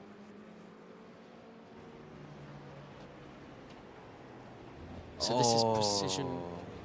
Oh, that no. curve is so slippery in it. He actually didn't do that much wrong there, Who's this? Boris. Boris. Yeah, he's on. I can tell you what he did wrong. I can tell. Michael Hooper, who of course caused that crash on lap 1 amongst the GT3 drivers, he's had another spin. Right, That so time at left the field. curb is not that bad. He's on the dry tyres. He tried drying. He tried dry tyres. You think? 100%. I know you think. They're No, already because- lapped down. Yeah, but he was able to drive through cops nicely. There's no, I mean, I don't want to, but you know this more than me. But there's no way that's dry tyres, No, right? it's not. It's not. I think he was on dry tyre, though. Let us know, chat. I think he was. Look, they already dropped a lap, haven't they? And if they can be on the dry tyres early before everybody pits, then they could get something serious back. By the way, can we bring up a cockpit cam of an LMDH who's not got much in traffic in front of him? Let's try and find an LMDH who's got a dry part, no one in front. Now watch. Now you tell me it's raining and wet. Watch. Ready? There you go. This is all you get to see as a driver, the bit in front of you. Sure. And it can feel very, very dry out there, honestly. There's no rain, you see no spray. You're on the he's on the dry part, very dry line there, very dry line there. Good grip. And this is all you got to go on. So yeah, from far chase and TV cam, Sure, okay, I understand. yeah, you can be very judgmental and be like, oh, no, surely it's not, but this is all you usually have, this. And this is why Sebring 12 was so funny. And look, he's attacking the dry lines there. Yeah, look, there it looks very, very wet. But he's definitely using dry lines now. Precision Racing Esports running really strong, 3.2 second lead. Yeah, start pulling away now a bit from Mecha Esport. Can we see Kevin Boris's pit Antonio. time? Bandits. Just come out of the pits, so he's just taking another faster pair. Is he? No, he didn't get any damage from that, did he? But, well, he came into the pits. Yeah. I'm not sure why. Oh, unless he reached 20 instants. No, because he stopped. Oh. Boris stopped. You yeah, sure? That's what made me think he's changing his tyres onto wets. Yeah, look how different it looks from TV cam. Insane. Yeah. Oh, a little bit wide there for Brian Stone. Ascent Racing MDH currently a lap down on their leads. In the GT3s, we haven't paid too much attention to them recently, but Lunatic Racing still leading the way because we had that big incident at this very corner in the GT3 Pros about 20 minutes ago now, and that left Overtake Team Black the leaders. I think it was Overtake Team White who were involved in that one, along with one of the other teams. It was Overtake Team Pink. And yeah, maybe Longhorn Racing, I think, may have been involved as well. But yeah, now it's Overtake Team Black leading the way in GT3 Pro. I think Team FFSR have dropped back a bit, right? Yeah, 16, yeah. 17 seconds off the lead. I think that were definitely closer than that. Yeah, they were like 8 seconds behind before, weren't they? For sure, trick it is out there. There's going to be a lot of teams tempting to change. This is what I mean. This is going to make it the most interesting part. You're going to want to fuel, you want to be out there as long as possible so that when you come in, you can put on the dries. Yeah, we've got another 10 minutes probably on fuel, maybe a bit longer than that. And the drivers, as long as he gets the 40, these LMDHs need to go 45 minutes per stint in order to make the 3-stop work. So you don't want to be pinged too early, because then you might risk having to make an extra pit stop. So that's like Racing Teal making their way back through. Of course, we're running in 4th place earlier on, but then saw the race leader in the LMDH Pros stationary in the middle of the track. Speaking of stationary in the middle of the track, the Porsche to the left was almost stationary. That's like Racing Teal moving their way past. Really just an awful round right now for David Williams. Really unusual to see David struggle quite this much. 1 minute and 5 off the lead.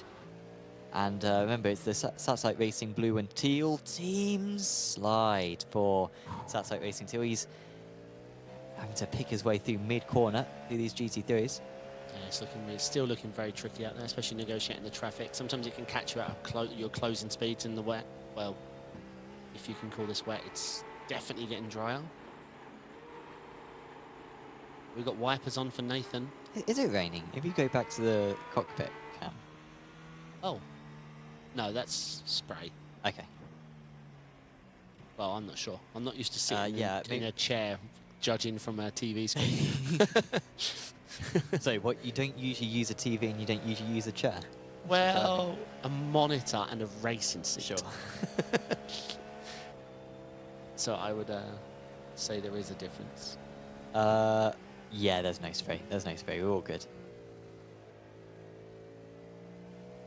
So satellite teal, a minute 12 off the back. That's not the worst Hey, yeah. recovery, considering they lost the front of their car. They've got fuel. Ooh, they've got fuel. So lots of teams will be pitting. So they're probably, what, 30 seconds off the lead if the leaders need to pit and full fuel? But I don't... Stats like Racing 2 will still have to make an extra pit stop as well. Like, everyone's got 3 pit stops. Well, let's to see. go. That's assumption that everyone gets the right tyre compound first time. That's the other... Sure, yeah, no, that's a good point. It gives them an extra 20 minutes, doesn't it, to make the decision? Yeah, because that's where it gets, especially if you pick the wrong one and you have to come back in. Yeah. Because your team will be like, just go another couple of laps, and you're on the radio like, but I can't. Like, Yeah. I Like, can't. we're losing half a minute a lap. Like, what's the point? Yeah. Yeah. It's such a spiral if you get into that mentality. Yeah, very, very tricky. Oh, Overtake there, pink, is it? We see a GT3 rejoining at that part of the track every single lap. That is Zane Khan, who's having a pretty good race at the moment, but that was not his finest moment. D's Porsche ran far out, moves into 5th place because of that. Oh, okay, there was a little bit more room than I hoped there. I thought he was just late braking. He does want to tuck in behind this Porsche, though, but there is a... No, he's going to lose out there, yeah, for sure. He's on the outside all the way round. This is a great battle. But I think Zane would have had a better battle had he stayed on the track, but yes. 4 cars involved. Yeah. Open Jury, by the way, just got past the Workers' Union car. Zane, you're not going to do anything from there, are you? Here we go. Onto the curb. Oh. Aggressive. Aggressive's one word.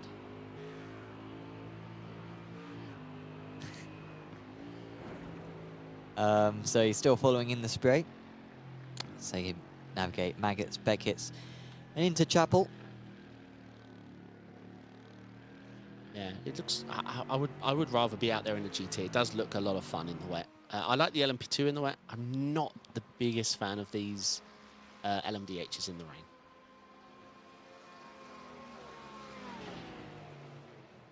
Oh, as it looks like he's going to get done this time, as long as he can hold the inside.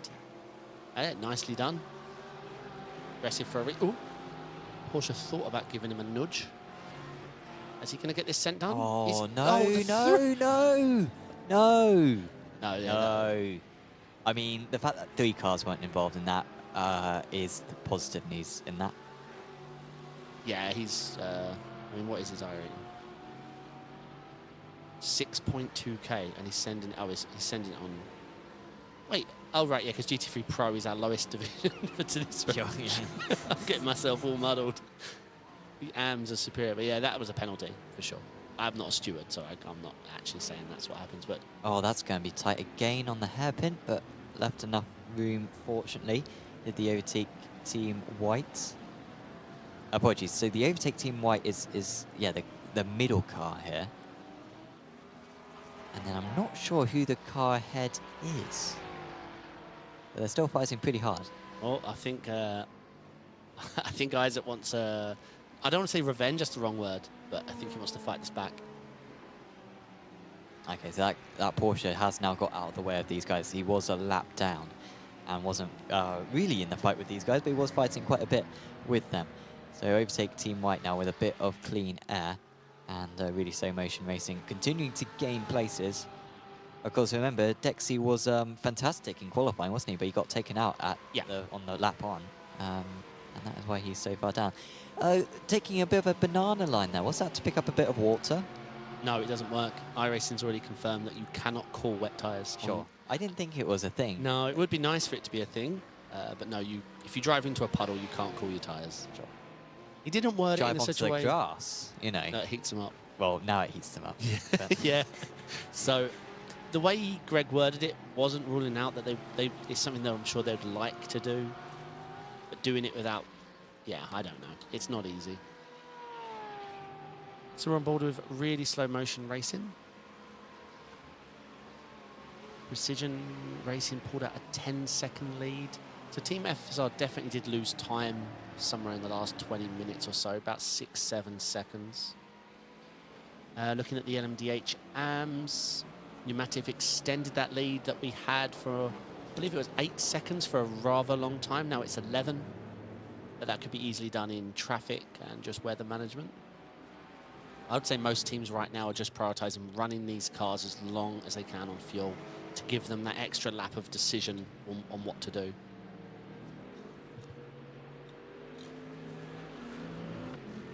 Fourth place, Team FFSR Venom. Oh, in the pits? In the pits. I thought it was something else. Honestly, I think I saw them drop places, and I was thinking, oh no, but Yeah. actually they're coming to the pits. Are they going to go on to slick tyres? Is that a thing at this point? It'll be oh, they've got a blinker to navigate. Yeah, it will be tempting. Really tempting.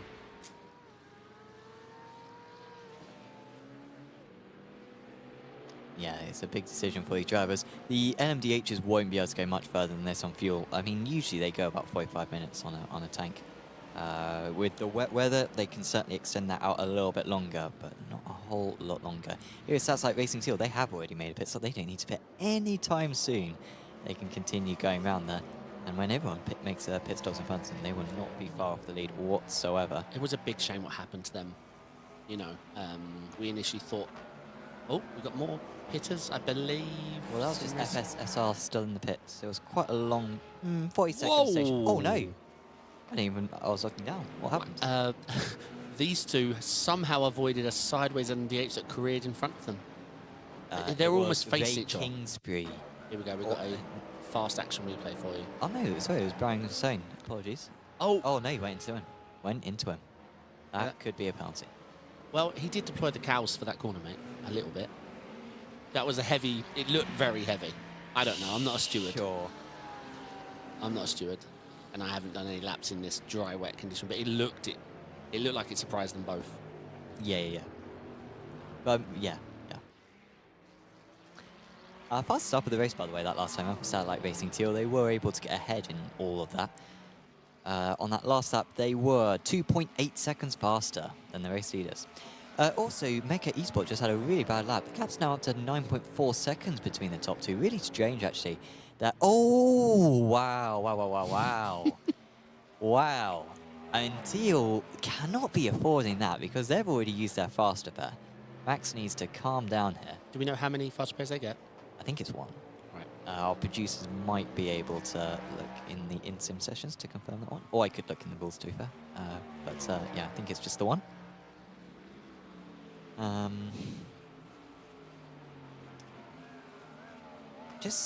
Yeah, it is just the one faster pair, so I've already used it. Can't afford more damage. Are you surprised? So this is your first experience watching a long rain race? I think it's the first experience watching a rain race. Are you surprised how wet the track, how much spray is being kicked up after this long? Considering we haven't actually seen any rain. No, I wouldn't say so necessarily. Like it's cold out there. Like it's 65 degrees Fahrenheit. Yeah. And yeah. And it's very humid as well. Don't know if that makes it much of a difference, but I felt convinced, so sure. We'll say with enough confidence, and people will trust you. Yeah, still Vimont to 10.5 seconds back. There's a close battle for second place in the GT3 Pros. Penguin RC Simulations GT3 and Tenuto Delta Simtech 144. And Sammy Hendricks is moving past here for second place. This car is fast. The Tenuto Delta Simtech team. It. And they are millimeters away from getting ahead. They are making contact. Oh, that's aggressive. That's very aggressive. And they come into the pits to try to get away from all of that. That was pushing it there from Tenuto Delta Simtech, which is a bit of a shame because they don't need that. Sammy has been absolutely flying. I think they got wiped out on lap 1, and they have been charging back. The fact that they're only 16 seconds off the race lead is impressive. So, yeah, not a surprise he was able to make that move. Yeah. Yeah, that was definitely an early pit stop for for the LMDH team that I'm almost about to say the name of FFSR. But if you commit into the wets, then it's not necessarily a bad thing. Timing when you go onto the dries is more important than how much time you spend on these wet tyres and when you fuel. You just need to make sure that when you commit to it, it's the right decision. I personally wouldn't love to be out there on dries right now. That's it. We've been watching TV cameras for a while, so it's always going to look like this for a long. It's going to look like this for a while.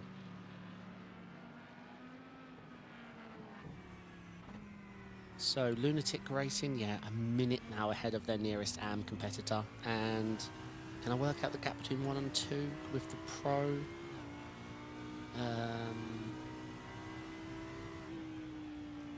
Gap from... It's 6 seconds at the moment. Yeah. The gap between, which, yeah, it's stayed about consistent, honestly. There's Nick McLaughlin, 1 minute 4, so they're not going to get 2 minutes clear by the first stint. It will be about a minute, like I first thought it might be. But, of course, Andy Thompson did let us know earlier on. These guys were in a similar position last time out at Le Mans, and something went wrong for them. So things can turn around. The good news is for them that this is a half as long a race. The bad news is that there's a lot of rain. So more opportunity for a mistake. How long was the Le Mans race? Was that their 6 hour one? 6 hours, yeah. Longest race of the season.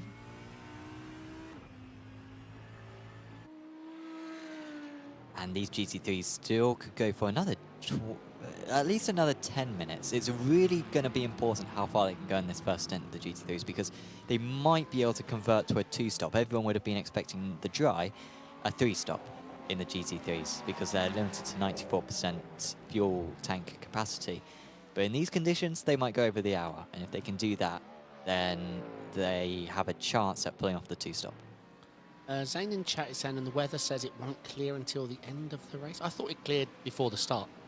Yeah, I thought it stopped raining. Yeah, it stopped raining before the start of the race. Because time progression from the quali and the race seemed about half an hour. So the last time it rained was half an hour before the race started. I think it's clear till the end. But they definitely will not. If it doesn't rain now, they will not be on wet tyres to the end. Although the track is taking an awfully long time to dry.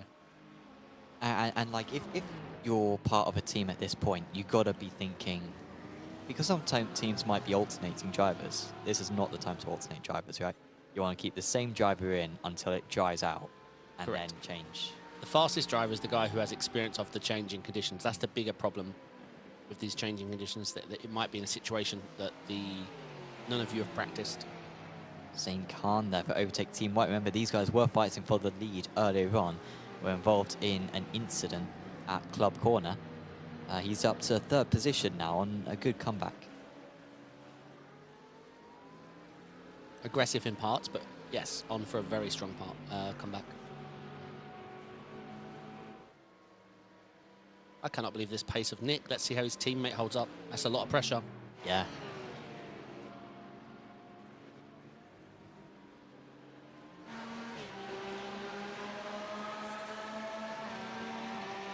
So as they move alongside.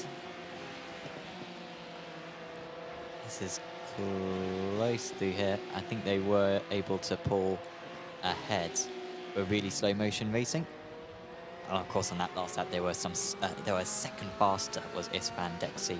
Look at that camera combo. Like synchronized swimmers are producers. Yeah. Particularly in these conditions.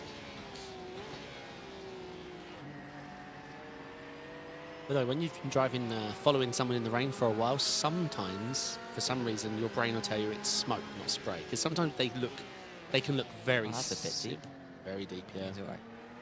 Sorry. No, sometimes it can feel like smoke, especially as the track gets drier and drier and drier, and you can no longer see the wet. Almost looks like smoke's kicking off the back of a car. That's not smoke, that's steam. I'm sure many people will understand that reference, but... Steamed clouds. Okay, few replays.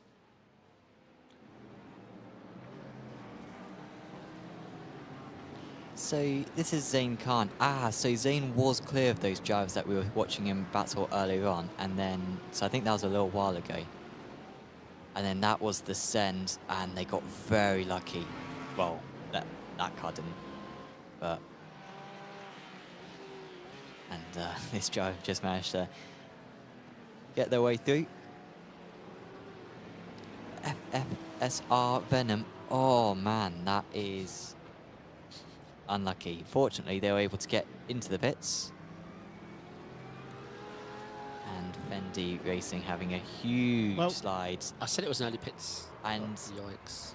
I mean, even in the wet, I guess you're still going to overheat the tyres, aren't 100% more so. So it feels alright to drift the car, but you are burning out the tyres by doing that, even though they're saturated in water.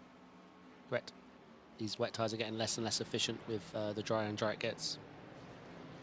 But now we know why FFSR pitted so early, because... Sure, yeah, no, yeah. They were persuaded.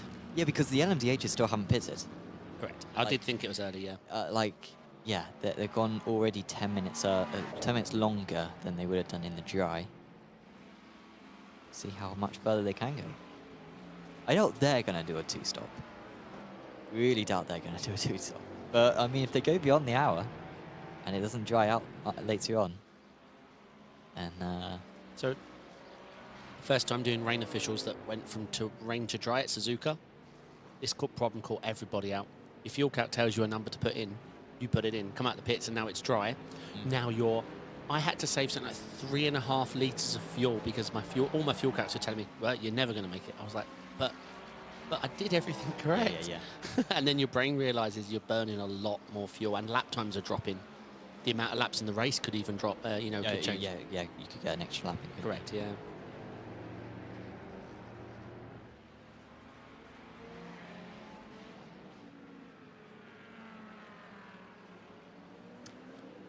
Bear Bark running in 4th position. Seemingly, I'm trying to think of who isn't running in the race, but everyone's still running. Really good effort from everyone. Penguin RC Simulation Carbon have already burned through their faster pair, and as Mecha Esport have come into the pits. That's interesting. They are into the pits from 2nd place in LMDH Pro. Maybe we are really getting to the limits now in terms of how far these LMDHs can go in this race. There's Kevin Weimont. Good first stint from him. He was leading for a few laps, but just seemed to struggle as the stint went on, made a few mistakes and allowed Precision Racing Esports to get ahead. CRF Motorsports as well, under the radar, moving up into 3rd position. And of course, they will be changing tyres. There's no advantages there when on a drying track to keep the same tyres on. Worn tyres. I don't think iRacing really simulate that. Worse condition. Yeah. The one disadvantage is that they're going to be awful, very awful for the next lap, because cold, wet tyres they're just the worst. Sure. There's no words for it. They're the worst. There's just no rear grip. And they're quite powerful. So they really need to just cycle those tyres in, especially at the beginning. First 3 laps are going to be important from now because, they're looking to run these tyres for another, 55 minutes, and the track could be very dry the last 15 minutes of that stint. Well, if the track ever dries, that's what you get for running your first rain race in England. Yeah. Our weather is very rainy even when it's not rainy. Had this been Florida, the track would have been, could cook an egg on it by now. Sure, yeah. So Precision now lead by 51 seconds. It'd be impressive if they could go further than this lap, but I'm fairly confident they will be ducking in. In fact, they are just a few meters away from the pit lane entry right now. Are we assuming Nick McLaughlin's teammate is also a beast? He has stayed out. That's impressive. Again, make over an hour. Sorry. Yeah, do you think Nick McLaughlin's teammate is going to be able to handle this responsibility of having this much distance ahead, or is he going to enjoy the gap? I think he'll enjoy the gap. I think he's going to be all right. I thought that. And of course, like Nick staying in the car, that's the right thing to do at this point. Don't want to be alternating drivers. No. And he might well be 2 minutes clear by the time he gets out the car for the final time. But of course, sorry, I thought that they'd already pitted, but no, we were seeing MDHs, so they might still alternate drivers, but I think they'll stay. Pneumatic Motorsports Blue coming into the pits. That is close with the Satellite Racing blue car, I think, was just making their way through Marcus and Beckett's. That was not a whole lot of margin for error being left. And Nick's run a brilliant stint. Brilliant qualifying as well. More and more LMDH is in. The time is now. Shout out, by the way, to one of the sponsors for this series, Penguin RC. If you want to get any of their products, whether that be sort of button boxes or safety switches or any other accessories for your sim racing rig, there's not many better places to go than Penguin RC. Do go to penguinrc.com in order to check out their store and see if there's anything on their website that you fancy getting for yourself. There's a lot of very nice kit for anyone looking to upgrade their sim racing equipment. Just noticed the Satellite Racing. Oh. Oh, I see. Racer was almost over there if the MDH had tagged his wheel. Seeing those wet tyres starting to get a little hot now. So he does make mistakes. That isn't an AI driving. Okay. That makes me feel better that I saw him spin. Precision Racing Esports into the pits from the LMDH lead. They should comfortably stay in the lead here. Let's see. Pit entry is horribly slow here, if I remember rightly. If you're low practice, it can really catch you out. I'm just keeping an eye on all the pit stop times. Doesn't look like anyone's changing tyres. Like, everyone seems to have similar sector times. So it seems like everyone's sticking with the wet tyres. I don't think anyone's Yeah, I agree. risking it at the moment. Well, I see puddles on pit road. It Yeah. wouldn't inspire me.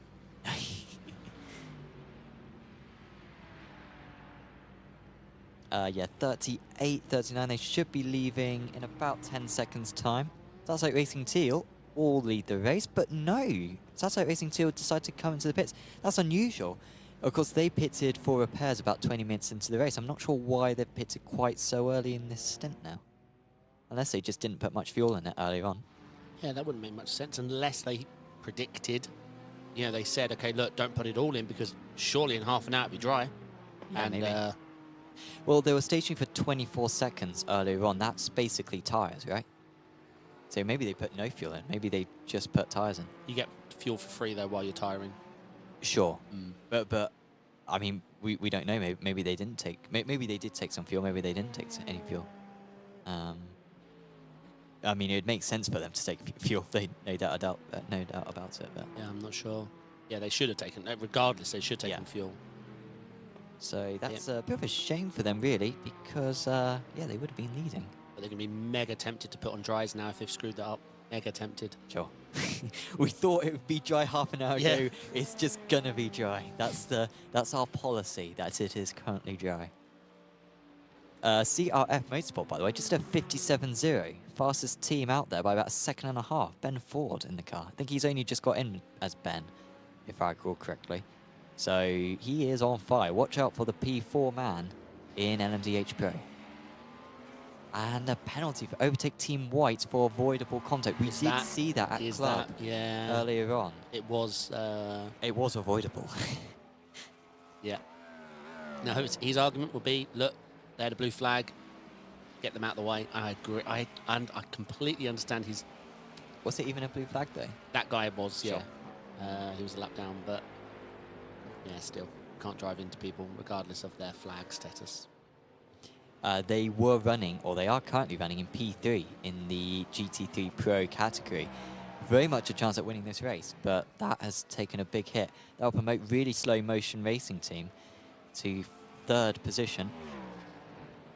Genuinely, there's about 6 cars which could win that GT3 Pro category. Overtake Team Black leading the way. They have been driving very well, but the likes of really slow motion racing team, and obviously if they can stop getting penalties, Overtake Team White are very strong as well. Fendi Racing White team as well, and Tenuto as well. Like they're all really competitive teams in that top 6. The one thing that has happened with Nick McLaughlin's mistake is we now have a GT3 Pro driver All right. leading the GT3 class. Well, that makes the time board a lot better, doesn't it? It does. Yeah. They are only 1.4 seconds behind, though. So they might re-overtake.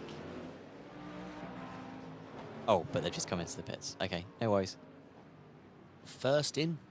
Oh, first in of the, of the front runners of anyone I can remember. So, again, I've mentioned this a couple of times. Two-stop? They've gone over an hour. They weren't meant to be able to do the two-stop, but they've... Yeah, it depends how dry it gets. Yeah. How much fuel, but yeah, it's impressive. Don't often see an hour 4, but obviously, like we said, wet, you just consume less. Yeah, and that's with a 5% engine fuel limit, isn't it, as well? 94, yeah. Yeah. Just not used to wet weather. Really slow motion racing. Did they just make a mistake? Maybe no. I think they were right. I think it was the drivers coming into the pits. They momentarily went ahead of them because they got to cut the chicane. Lawrence Shalevich leading now. Yeah, we Oh, got leading still. Twento, Fendi, and Overtake Team White in the pits. Oh, of course, Overtake Team White. They're also due a pit stop. Yeah, So they I'm not got- sure if which one they're stationary, so they've still got a drive-through to serve as well. And if they're on 19X and get a 1X on the next lap, they've got 2 drive-throughs to serve. yeah. Actually, how does that work? If you have a drive, iRacing's 10, you serve a drive-through. Should you get your off-track and like That's a really make good it point. disappear, or would it actually be like, serve 2 drive-throughs? I don't think you can serve 2 drive. You have 1 black flag. I know this Yeah, as so- an admin. You have 1 black flag. You're at a hearing it time. now. Deliberately serve all your off-tracks, right, to give yourself 16 more. Yeah. Yeah, do it. Yeah.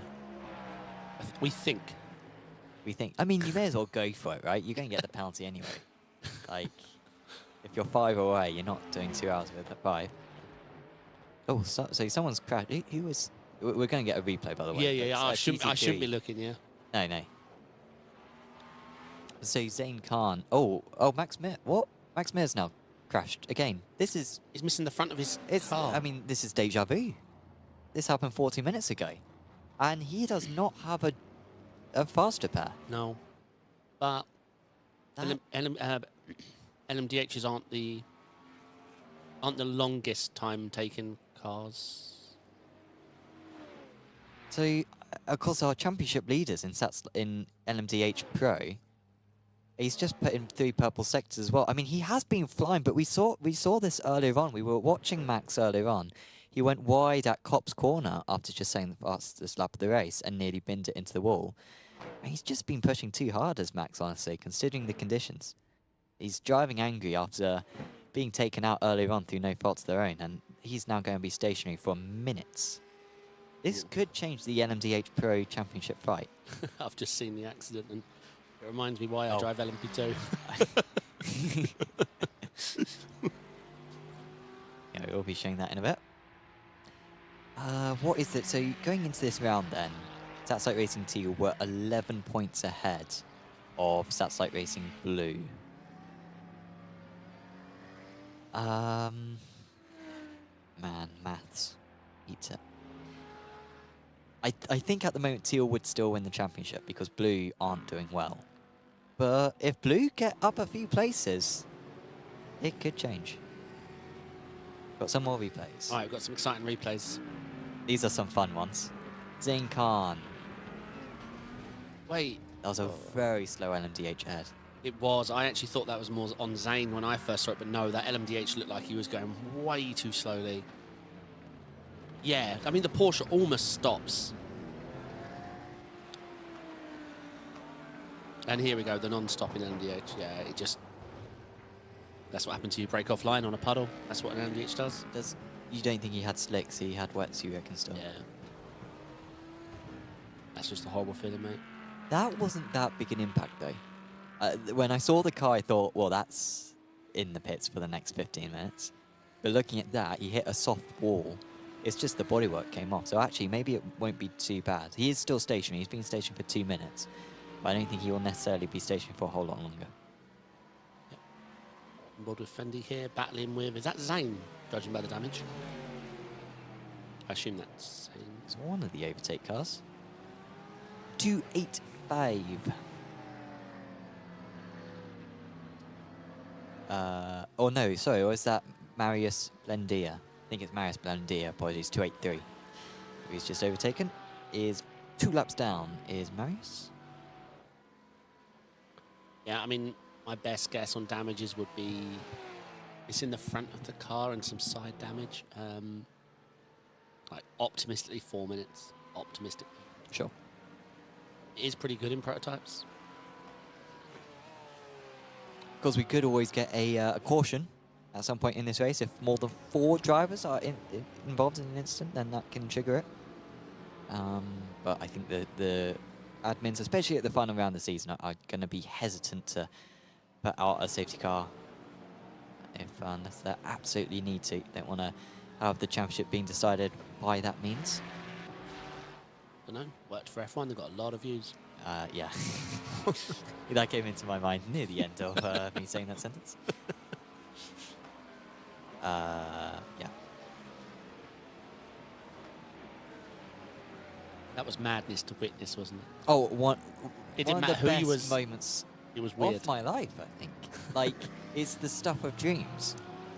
It's a 1-lap shootout for the championship. And, It was crazy. you know, yeah.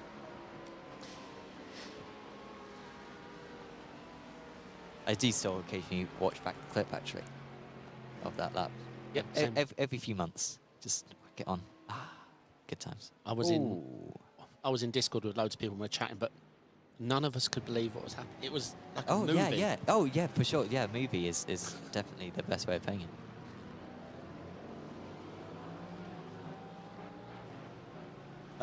Maximir, by the way, still stationary is up to 4 minutes, so hopefully he will be out soon from that.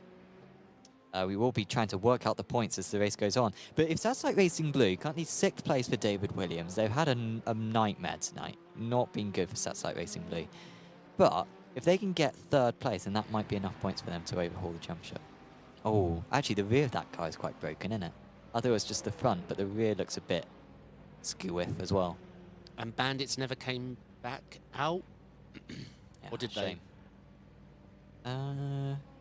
They went back out, but they're back in again. Oh, maybe they crashed again. Yeah, I think we may have had a message in chat saying Boris crashed.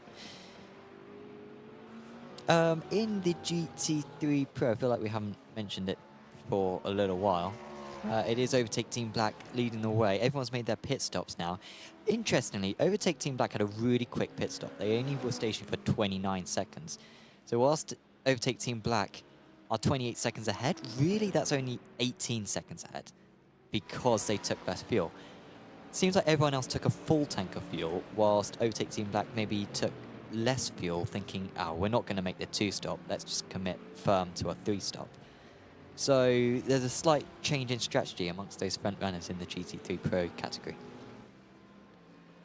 Yeah, good shout. I'm not sure what to say there.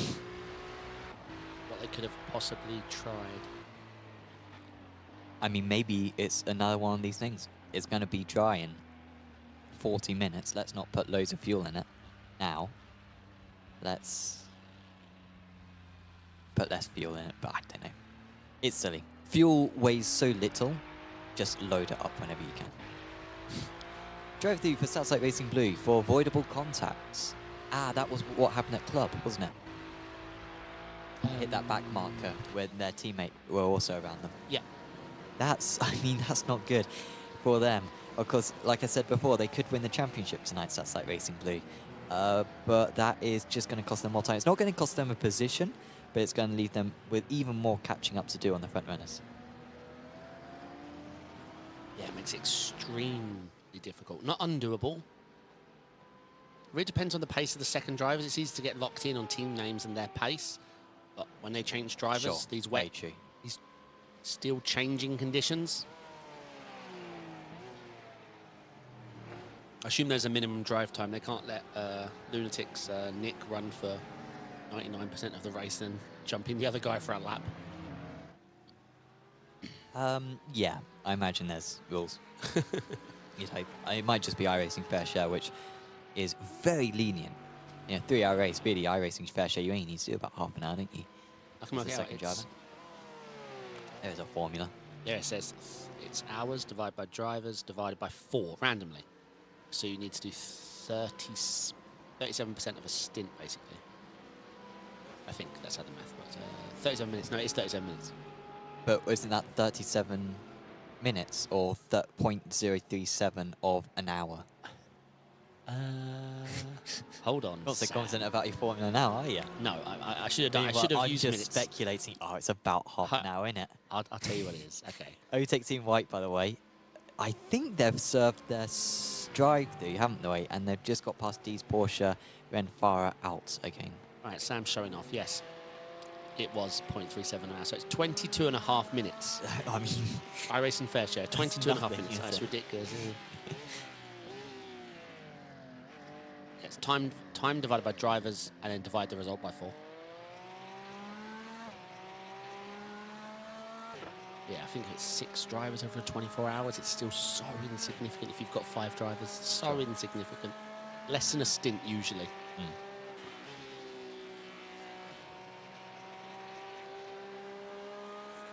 So have we seen all the GT3s make their pit stops yeah, now? everyone's pitted, yeah. So now just comes the question on when to dries. Still seeing quite a significant spray. Even I'm surprised now. Hour 15 in with no rain. How many cars on track in total? Oh, change for second place in LMDH Pro. Oh, yeah. CFR Motorsports have overtaken Mecca Esport. Precision are way ahead now. I did not realise just how big their gap is. 28 seconds. It's just been incrementally increasing. But CRF have had really good pace. They did set the fastest lap earlier on. They were really quick in the laps after their first pit stop. I mean, that is a good effort to make it around the GT3. Getting past the GT3 was easier than getting past the LMDH there, because Kevin Vimont went wide himself, and CRF Motorsport up into P2, having a fantastic day at Yeah, the the reason Precision Racing Esports has jumped out on us is just the demise of every team around them. sorry, who was that? Sorry? Precision Racing Esports. Sure.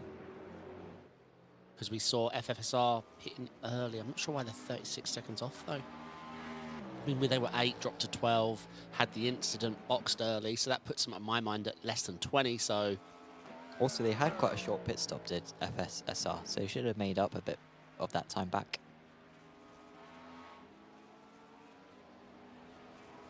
Really tight, by the way. We haven't mentioned it too much. Oh, SimHQ Motorsports Orange. Oh, man, that's big. So I was just about to mention that Pneumatic Motorsports Purple and SimHQ Motorsport Orange have literally had like 8 seconds between each other, or between like 5 and 10 seconds for the last hour. And they've just made a mistake at SimHQ Motorsports Orange, which has lost them 10 seconds. And of course, that is the one-on-one fight for the LMDH title win. So that is really good news for Pneumatic Motorsport. And as the track gets drier and as the minutes go by, you know, 18 seconds, definitely recoverable at this point of the race. But yeah, we'll get you that replay. The time can quickly get away. Mike, SimHQ Motorsport Orange. Yeah, you're right. That cost him a chunk of time. There is Pneumatic Motorsports Purple. Going for would be their 4th race win of the season out of 6 races. Wow. Really impressive. Of course, the other 2 wins going to SimHQ Motorsports Orange in 2nd place. Traffic management on the whole has been impressive, I would say. Multi-class in the rain, 4 classes. Well, 4 driver skill classes. I think it's gone really well. Oh, someone in the background pitting in there. Who we got boxing? Oh, someone's facing the wrong way as well. That was a stationary car for a moment. That was Carl Sketchley, I think. Yeah, I think that was Carl Sketchley. Oh, he's still off the track. Now he's back on. There he is. I'll go corner for Carl. He was in our the GT3 league. Running a Ferrari in that series. Correct. Interesting. Tenuto Delta Simtech 144. And that's another one round. That might come back onto the track. Oh no. That is James Foster for Team Brake Fade, I believe. Oh, yeah, it was, yeah. Oh, and who's that? What, behind?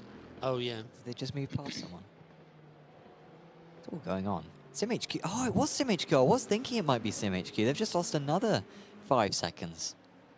This is really bad news right now for Mike Grimshaw, who's leaving his teammate a lot of work to do if they're going to win this title. At one point, they were all over the back of Pneumatic, and it's just been 3 separate mistakes, which has opened up now a 26-second lead. Really Slow Motion and Bear Pope, GT3 Pro drivers, are both into the pits. Doesn't seem on schedule to me. And Tenato as well. Are they drive-throughs? Oh, maybe.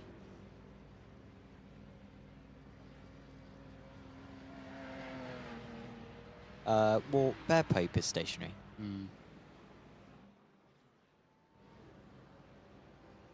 Stationary quite long.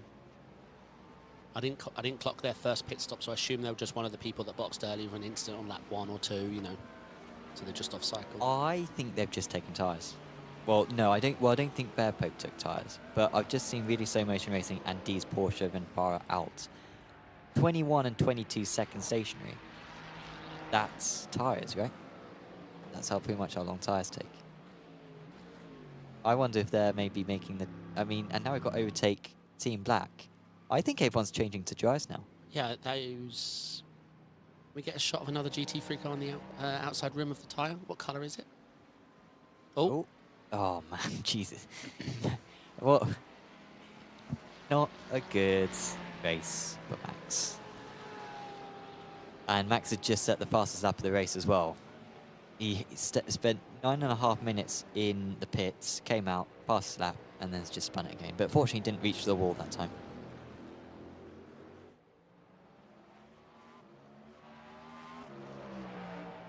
Wow, yeah, it's a poor... Oh, as we got overtake Team Black heading out. So, yeah, I mean... I wonder if someone's gone out on slicks out there, and everyone's like, hang on there, quick, we need to all change. Because everyone seems to have changed very quickly. Like, literally, are those tries? Yeah. Can he get it stopped? Yeah. All right, so he's been able to go through one corner, that's good. So I see the yellow writing on the side of the wheel. Can we get confirmed on a different car if it's blue? A team who haven't pitted so far No, they are overtake Team White. That would be a good reference. Oh, yeah, blue stickers. Did I see blue? Or is that just a Porsche thing? Yeah, try Zane Khan, I think, would be a good one. CMT in yellow. I'm not sure. I've never looked on the outside of a car if you can tell what compound. Zane's are yellow, so there's no way he'll be. Zane's on wets, I think. I think our broadcast guys have worked out tyre compound. So Zane's on dry tyres apparently, which I'm surprised about. How can Zane be doing that well? Unless he's been on dries for ages, because he hasn't pitted recently, I think it's Zane. It's been everyone else who's pitted around him. Or they're just very worn that they have no motor grooves. We'll find out. If he comes in the next couple of laps, then clearly he currently has wets. Rob Campbell confirming in chat 50% of GT3 field is dry tyres now. So they certainly are making this swap, and I'm pretty sure Overtake Team White are one of the teams who still needs to pit. That was very sluggish there for Lawrence. But he's not going back into the pit, so everyone's happy with that. They've got the right tyres now in GT3. All right, some replays coming in hot. So CMHQ tries to chase down the leaders and had a spin.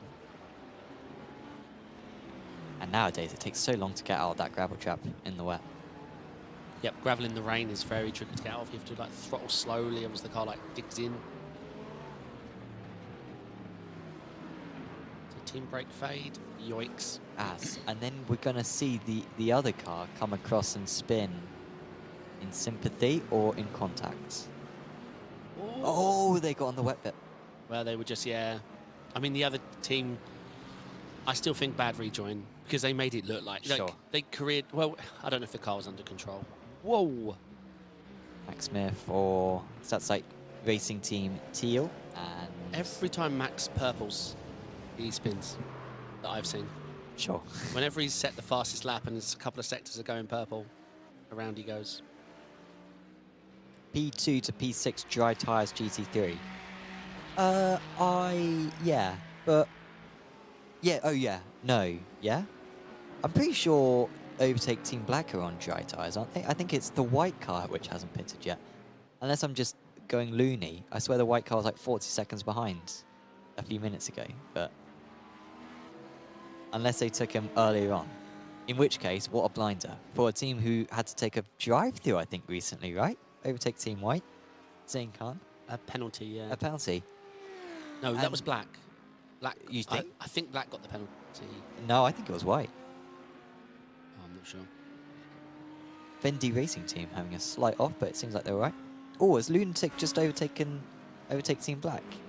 Because it seems like our timer screen has changed. But here they are. They are ahead. They are now ahead, our Lunatic Racing. So we have got the GT3 rounds ahead of the GT3 Pros again. Formality continues.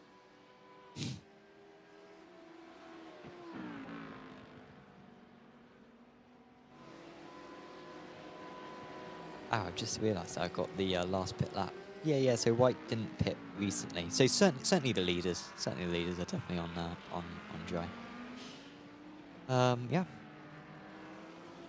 I mean, yeah, that position's legit for Overtake Team White. What a stunner. What a comeback from them. To potentially win this race, despite all the issues that they've had. Collisions and penalties and such. It was them on pit entry as well that almost Yeah. got wrecked Yeah, because yeah, of the yeah. I stopped forgot about that one. LMDH.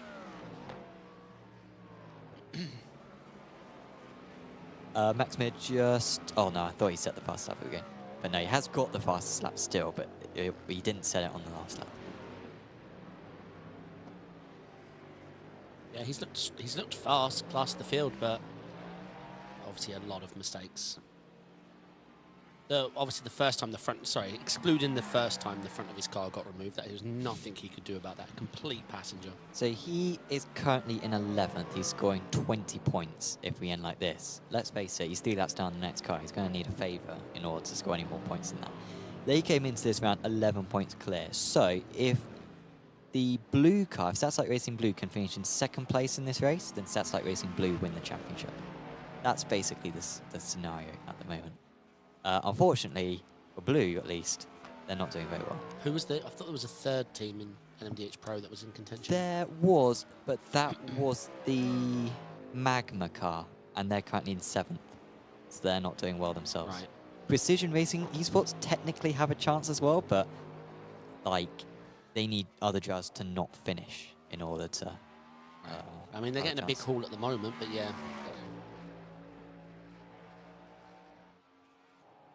Team FFSR, who I was keeping an eye on earlier. 32 seconds off the lead. It's a shame they were looking fast at one point, had fastest lap of the race. They were just less than 8 seconds off the lead. I mean, but gap's coming down, isn't it? It's like Cantonillo struggling a bit. He lost 3 seconds on that last lap, did Cantonillo, to Ford in 2nd place. Because CRF Motorsport, they were like half a minute behind him. Magma into the pits. Yep. Could that be for dries, maybe? It's not on sequence. Yeah, we'll keep an eye. Lewis is on tyre compound analysis back there. Ah, man. Please, iRacing, please tell us in future what tyres everyone's on. Unless... No. I've tried. you enabled the tyre compound thing as well, didn't you? I thought it may have been enabled on SDK, but I think it's literally just not information that iRacing sends us. We were curious about Penguin RC Simulation Magma. See what they were doing. In LMDH Pro. Oh, Max Mir did just set the fastest lap of the race, by the way. Max Mir on that last lap was 6 seconds faster than the race leader. They have just changed to dry. I wonder if Mir's on dries as well. I mean, frankly, with no disrespect to Mir, with the way he's spinning, I wouldn't be surprised if he's been on dries from the start. But it seems like it's working out for him now when he's gaining 5 seconds a lap on the others.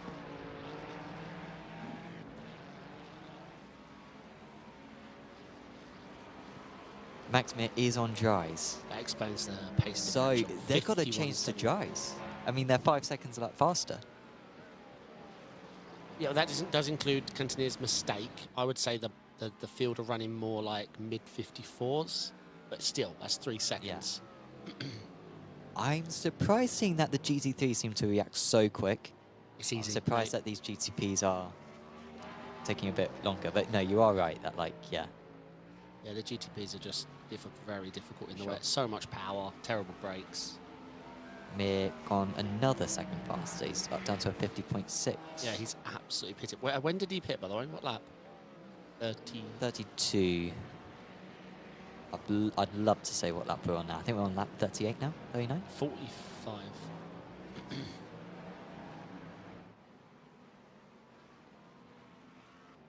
So we'll keep an eye on Magma's team at times, Penguin RC simulation.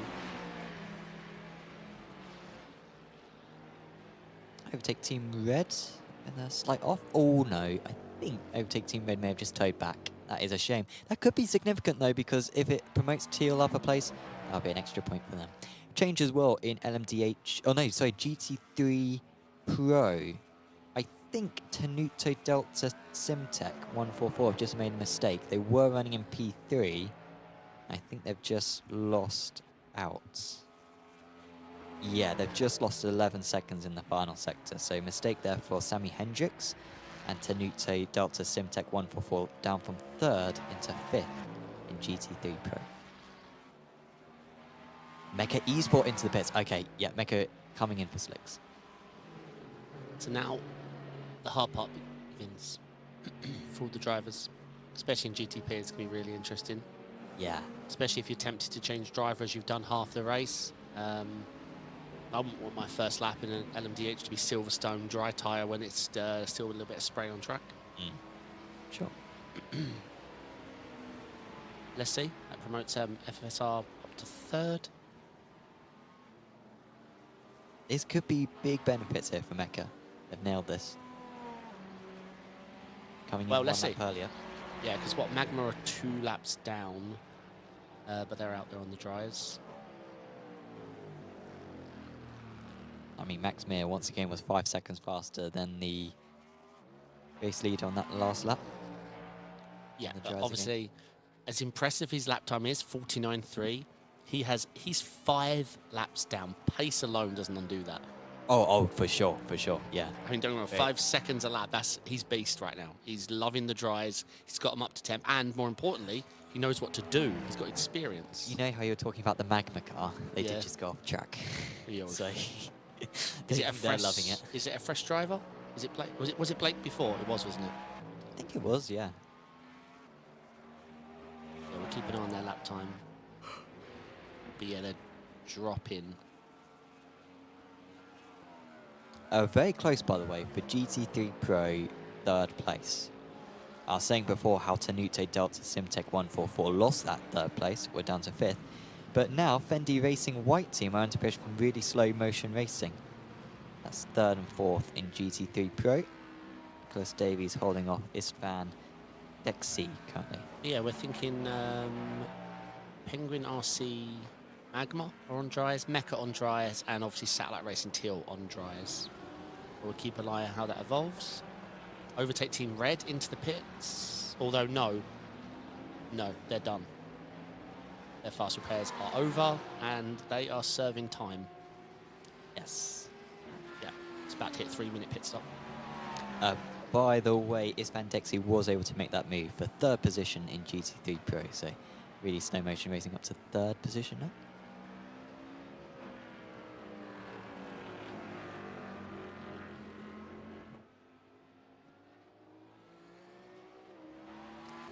Precision Racing Esports looking good out there still. 17-second gap, and then 17 back further is FFSR. We're still waiting for Mecca's lap time to come in. I want to see how they're getting on. I know they had the mistake. Yeah, 56-1. No, 54-1. So yeah, that's what experience Sim Racing TL have built, is what to do. How much curb do you abuse, you know? Sure. Oh, overtake Team Pink with a slight off, but they're all right. That was for GT3 AM. Not far ahead now, backpaying an Ice Drain Racing team in that second place in GT3 AM, but they survived that little scare at least.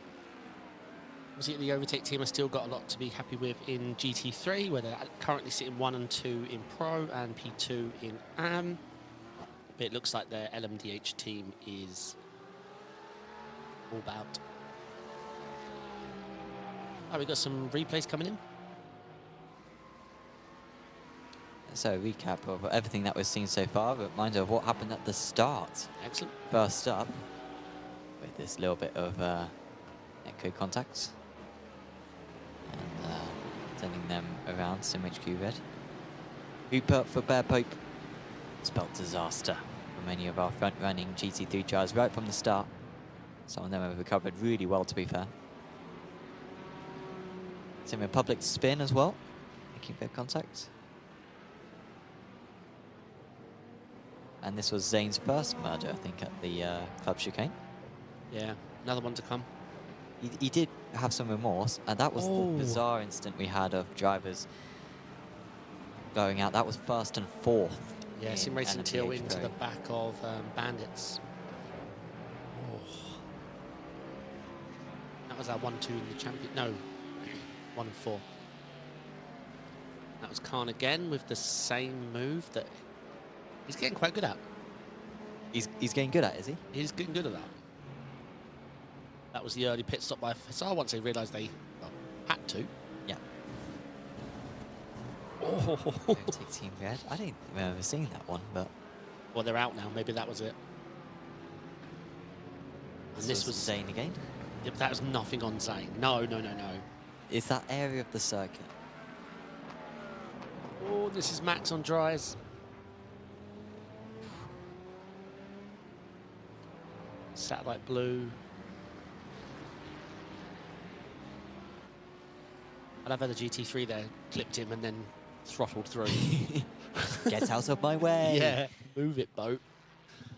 CRF Motorsports in Precision. Just keep on going. What? This is questionable, I think, right now from Precision. They're still in the 54s. What's Mecha doing? Mecha's just done a 50, so they're losing 4 seconds a lap by staying on these wet tyres. I don't know why Cantonio is so persistent on staying on these tyres. They're losing time hand over fist. Let me think. Let me have a quick look. And it might be close, actually, between CRF and Mecha Esport. Because CRF were ahead of Mecha before the pit stops, but Mecha's had a couple of extra laps on those dry tyres. If they're not close necessarily out the pits, they might well be close after a couple of laps, seeing that they've got those tyres, or they've got knowledge of the track. Here's what his spotters told him. It took Mecha 4.5 laps to finally set a good lap that you've noticed. It was near, they went off the track on one of them. So Precision have a lead, a big, sizable, mistake-free lead. 4 seconds a lap right now. It sounds a lot, but I bet once they've averaged it out. But they're going to have those tricky first few laps anyway. Well, it's getting drier and drier and drier. But the later you leave it, the easier it does get. Right now, they're just playing it cool. They have a buffer of... Yeah, right now they could be in the wrong, but this buffer just keeps them safe. Oh, CRF were able to stay ahead of Mecha by 4 seconds. Precision should come out about 15 seconds ahead of these drivers. See out lap as well, like for CRF. Precision are in. So they heard our argument. And they sided with me.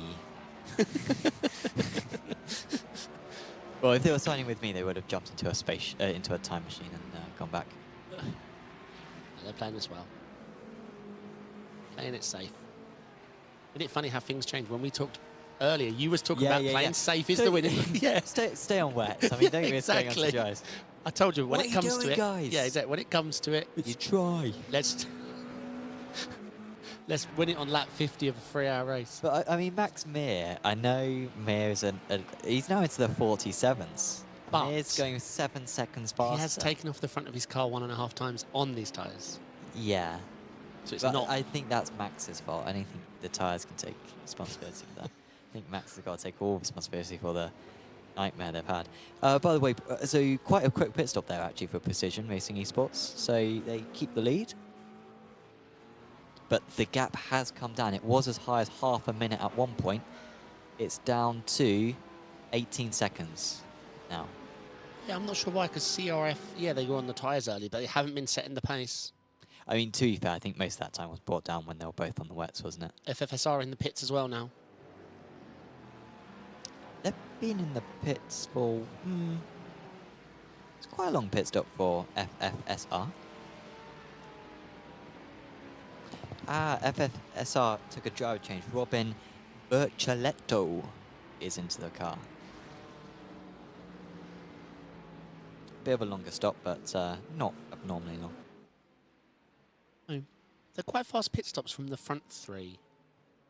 Yeah, but they didn't need a full tank, did they? Correct. Oh, they're mid-stint changing tyres. Oh, Satellite Racing Blue. Oh, driver change. I look up as they disappear. Paul Darling into the pits. Into the car, so out of the pits. Yeah, hopefully Paul can recover, because we know David's not been his normal self pace-wise. They need second place to win the championship, by my reckoning. No pressure. No pressure.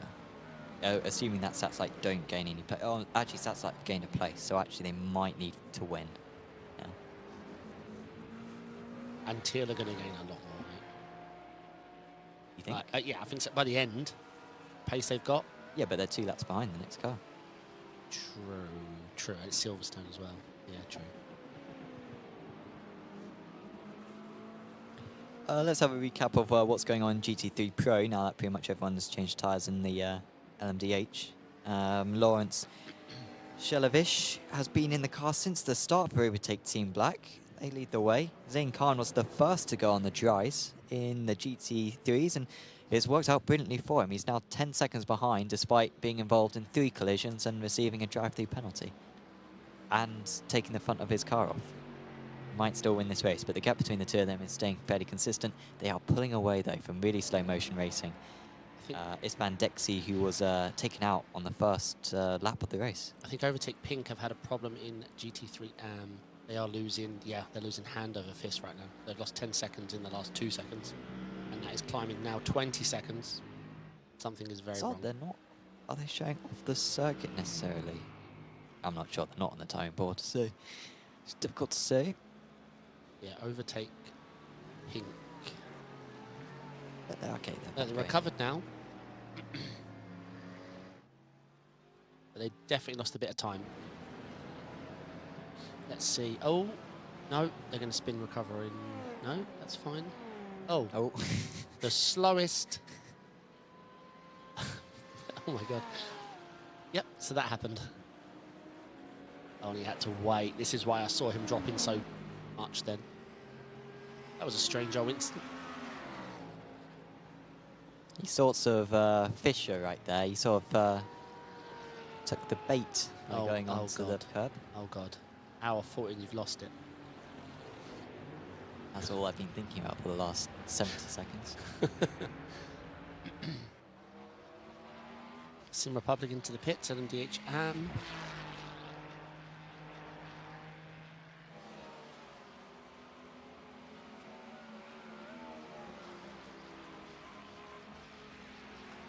I'm just keeping an eye on the last 10th race, and I think they've just had a moment. No, it looks like they're okay now. A couple of off tracks. But they're fine. Are Longhorn going to be overtaken here by CMS Racing? CMS Racing is the name of the championship. No, Longhorn actually were 8 seconds faster that last time round than Maximilian Putrafki. So I think are pulling away in that 7th place in GT3 AM as it stands. Okay, so lap times wise, CRF, Mecca, Obviously, we know Sim HQ and Sim Racing Till all into the sub-50s. Just waiting for the leaders to show that they can make those tyres work. It's still, yeah, 2 seconds off. But we don't know. Could be traffic, could be anything. Time will tell. This is getting busy. Mecca 3. Speaking of traffic. By the way, another shout out to another one of our sponsors, Sim Race 24/7. And if you want to keep up to date with all the latest news when it comes to sim racing, Sim Race 24/7 is the place to go. I got articles in terms in regards to everything that's going on in the world of sim racing, whether that be iRacing or F1 24, even BeamNG as well covered. So do check out their website, simrace247.com. Don't much BeamNG. Not much. I think I had a go on it for like an hour or two. You know, like I Same. think a lot of people. You know, let's smash the Into car a up. wall. Yeah. And, yeah, take a couple of photos and move on. Yeah. Does look good, but.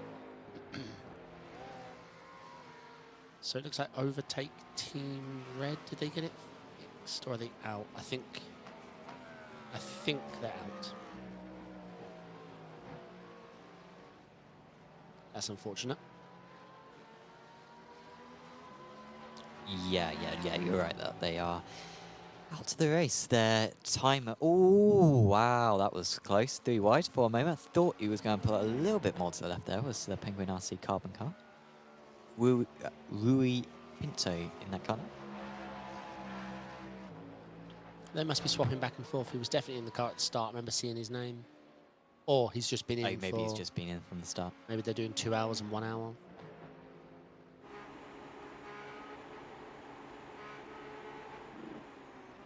Justin Martz. This is not an AM driver behind him. I think this might be a pro driver making their way past. Justin really seems to be struggling out there. I hope he's not still on the wet tyres. Yeah, it's Blake Reynolds in the... Oh no, sorry, the other car you're talking about, sorry. Well, Justin Smart's... Oh, apologies, yeah, this is Blake Reynolds, and then Justin Smart is ahead. Justin Martz, sorry. It might have swapped, you're fine. But yeah, I think it's going to swap again. Looks like Blake is a lot faster at the moment. Just got an hour and 13 left It's flown by. of this Champion Motorsports iRacing Team Endurance Series. I wonder if the car in front is still on wet, actually, but looking at its that's grip what I was levels. Yeah. Last lap, 56.1, yeah, I reckon so. Well, Ben Ford for CRF Motorsports just done 47, so 9 seconds a lap difference. Yeah, the times are starting to tumble. I mean, on that last lap, CRF Motorsports took 3 seconds out of the race leaders, Precision Racing Esports. Nick, Tristan and James into the pits in NDH. I think we're seeing very fast dry times now, and I think people are starting to feel a lot safer to do it. By the way, we were just riding on board with one of the cars. If you look on the right monitor, David, that's what just happened behind us. We'll get a replay of that pretty soon, but that's the aftermath of Justin Martz. I did see him go off the circuit, like on the overlay, but I thought, he's probably just ran a bit wide. No, trust me, when we see that incident, it's one of the biggest of the day. Yeah. So, right, I see what you're saying. Yeah, we saw him go off, and I thought he'd just run wide on wet tyres. I was saying it was wet tyres. Yeah, I get what you're saying now. No, that's bad. We'll get you that replay. That's the big one.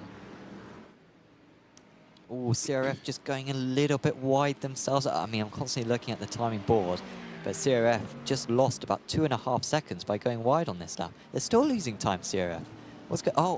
Well, they went off, and now they're being held up. They've just lost like 4 seconds being held behind a GT3 there. That is painful for them.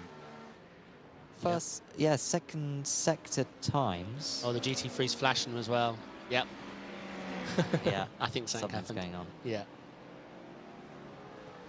All right, some replays.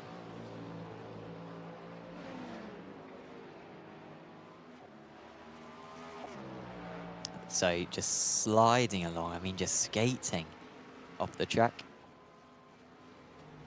I think think that'll be the end of their day. I think they've already used a faster pair. I mean, at that point, like once you're on that part of the track, you gotta just lift off completely.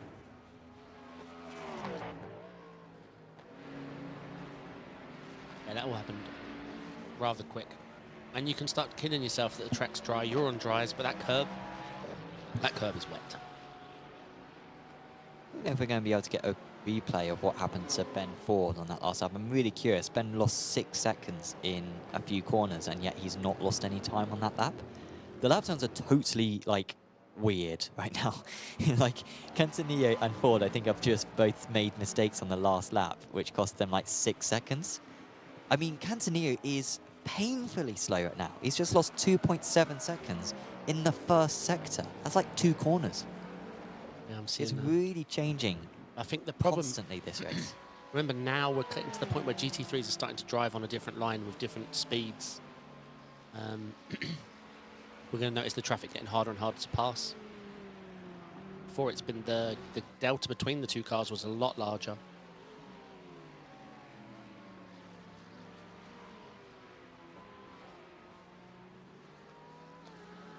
So we should be able to get that replay now. See what happened to Ben. And That's over-ambitious. yeah, I think he understeered on the wet part. And then it takes a while to rejoin. Oh, CRF has gone again. They've gone again. Where have they gone? Have they collided with Mecca? Because they seem to be switching in around, and they're almost round again. It's a bad rejoin. They were catching Precision Racing Esports hand over fist. Oh, I can't wait to see this. And it's another mistake. And this is exactly what you were anticipating, David. Exactly. This is the part now. Especially with people trying to drive offline. The track is so fast now, and that confidence comes in. But like we saw with the team that understeered into oblivion, it's still wet out there. There is only one good line, and you've not got the tyres offline. You think about it offline, when you take that line that you're not used to taking, it's worse than when you had the wets on. Last 10th Racing lost their rear wing because of that incident as well. We could see a penalty potentially coming in for CRF Motorsports for the mistake that we'll shortly see on stream. Yeah, I'm looking forward to seeing it. Their rejoin wasn't great, but let's see. We've been wrong before. Once. I mean, I've already seen it. It's you've already seen it? fault. Yeah. Oh, okay. Spoiler alert. Dog Bear move into 3rd place now. Oh. Was there contact there? Looked away for a moment, but looked close. I've seen the replay as well. I concur. Change for the GT3 Pro lead. Overtake Team White have just got past Overtake Team Black. It seems like Black have had a problem. And that has changed the lead in the GT3. I mean, White have been really sat behind Black by about 10 seconds for a while. And then something has happened which has switched those places around. There they are, Zain Khan. What a tumultuous race he has had.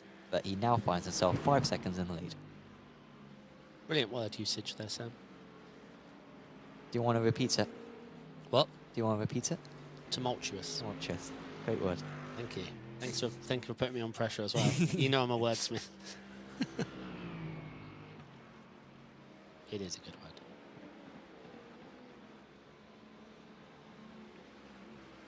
So there is Zain. Seems like the black car didn't pick up any damage at least. So no, 5 seconds lost though. in the championship then, Overtake Team White, of course, are going for the title. And they came into this round 5 points ahead, and they're currently leading the race. You don't need Can we talk that Zain Khan driving? All the incidents he's had, front of his car missing, leading. Tumultuous. Has been. Oh my God. That's an awful lap for Lawrence. He's done that twice on this lap, I think. He's lost 15 seconds in a lap. Something might be wrong with the car. Maybe who's in it? Some replays. And this is what the CRF ins. So I think he bumped the GT3. Oh no. I'll tell you what, the GT3 really didn't help there. He was doored by the GT3. I'm less sympathetic. This is Overtake Black. So that's Black spinning. And then it's going to take him an age to get Yeah, out no, the GT3 just kept opening his line, bumped into the side of him, and then there's a passenger. He's taking the racing line, right? And as the trailing car, you're like, obviously that car's going to go It's to the always right. the GT's fault.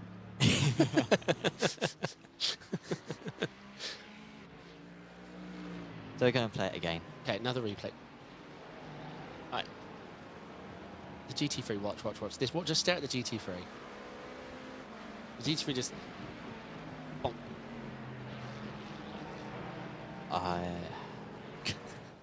I mean, don't get me wrong, I don't know where the LMDH was going to go around the outside of that he's corner. really consistent with that line, though. I know that he's moving to the right a bit, but with the way that the track joins onto Stowe, I think that's all the LMDH's fault. CRF has just had another issue as well. They've just gone off the track again. Yeah, 23 seconds now. Pneumatic Motorsport Blue are in the pits. Yeah, not sure what that's about. They will need to pit again. Like, you can't go to the end from here. No, but we are seeing fast lap times anyway. I don't think anyone will. Well, we'll see. You might be right. But The times have actually got slower now. So they were doing 54s, 53s in the wet. And then they came out of the pits were doing 48, 49. So now they're back into the 50s, 51s. yeah, maybe a bit of fuel saving now. I mean, everyone's going slow apart from Max Mir, who is still in the 46s now. I think you have to remember. Oh, someone's spinned it. Yeah, I What's saw. that? That's like blue. No, No. sure. Was that That wasn't Lunatic, was it? Someone went zooming behind the screen. Just looking. I mean, I saw a few people go off. It could have been It's blue. Lunatic. No, it's. Hold on. It is an MDH. Oh, it is an MDH, is it?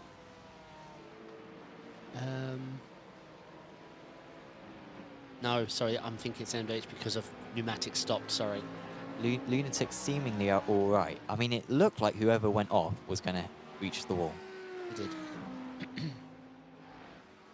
No, sorry. Yeah, I got confused. That obviously pneumatic were in the pits.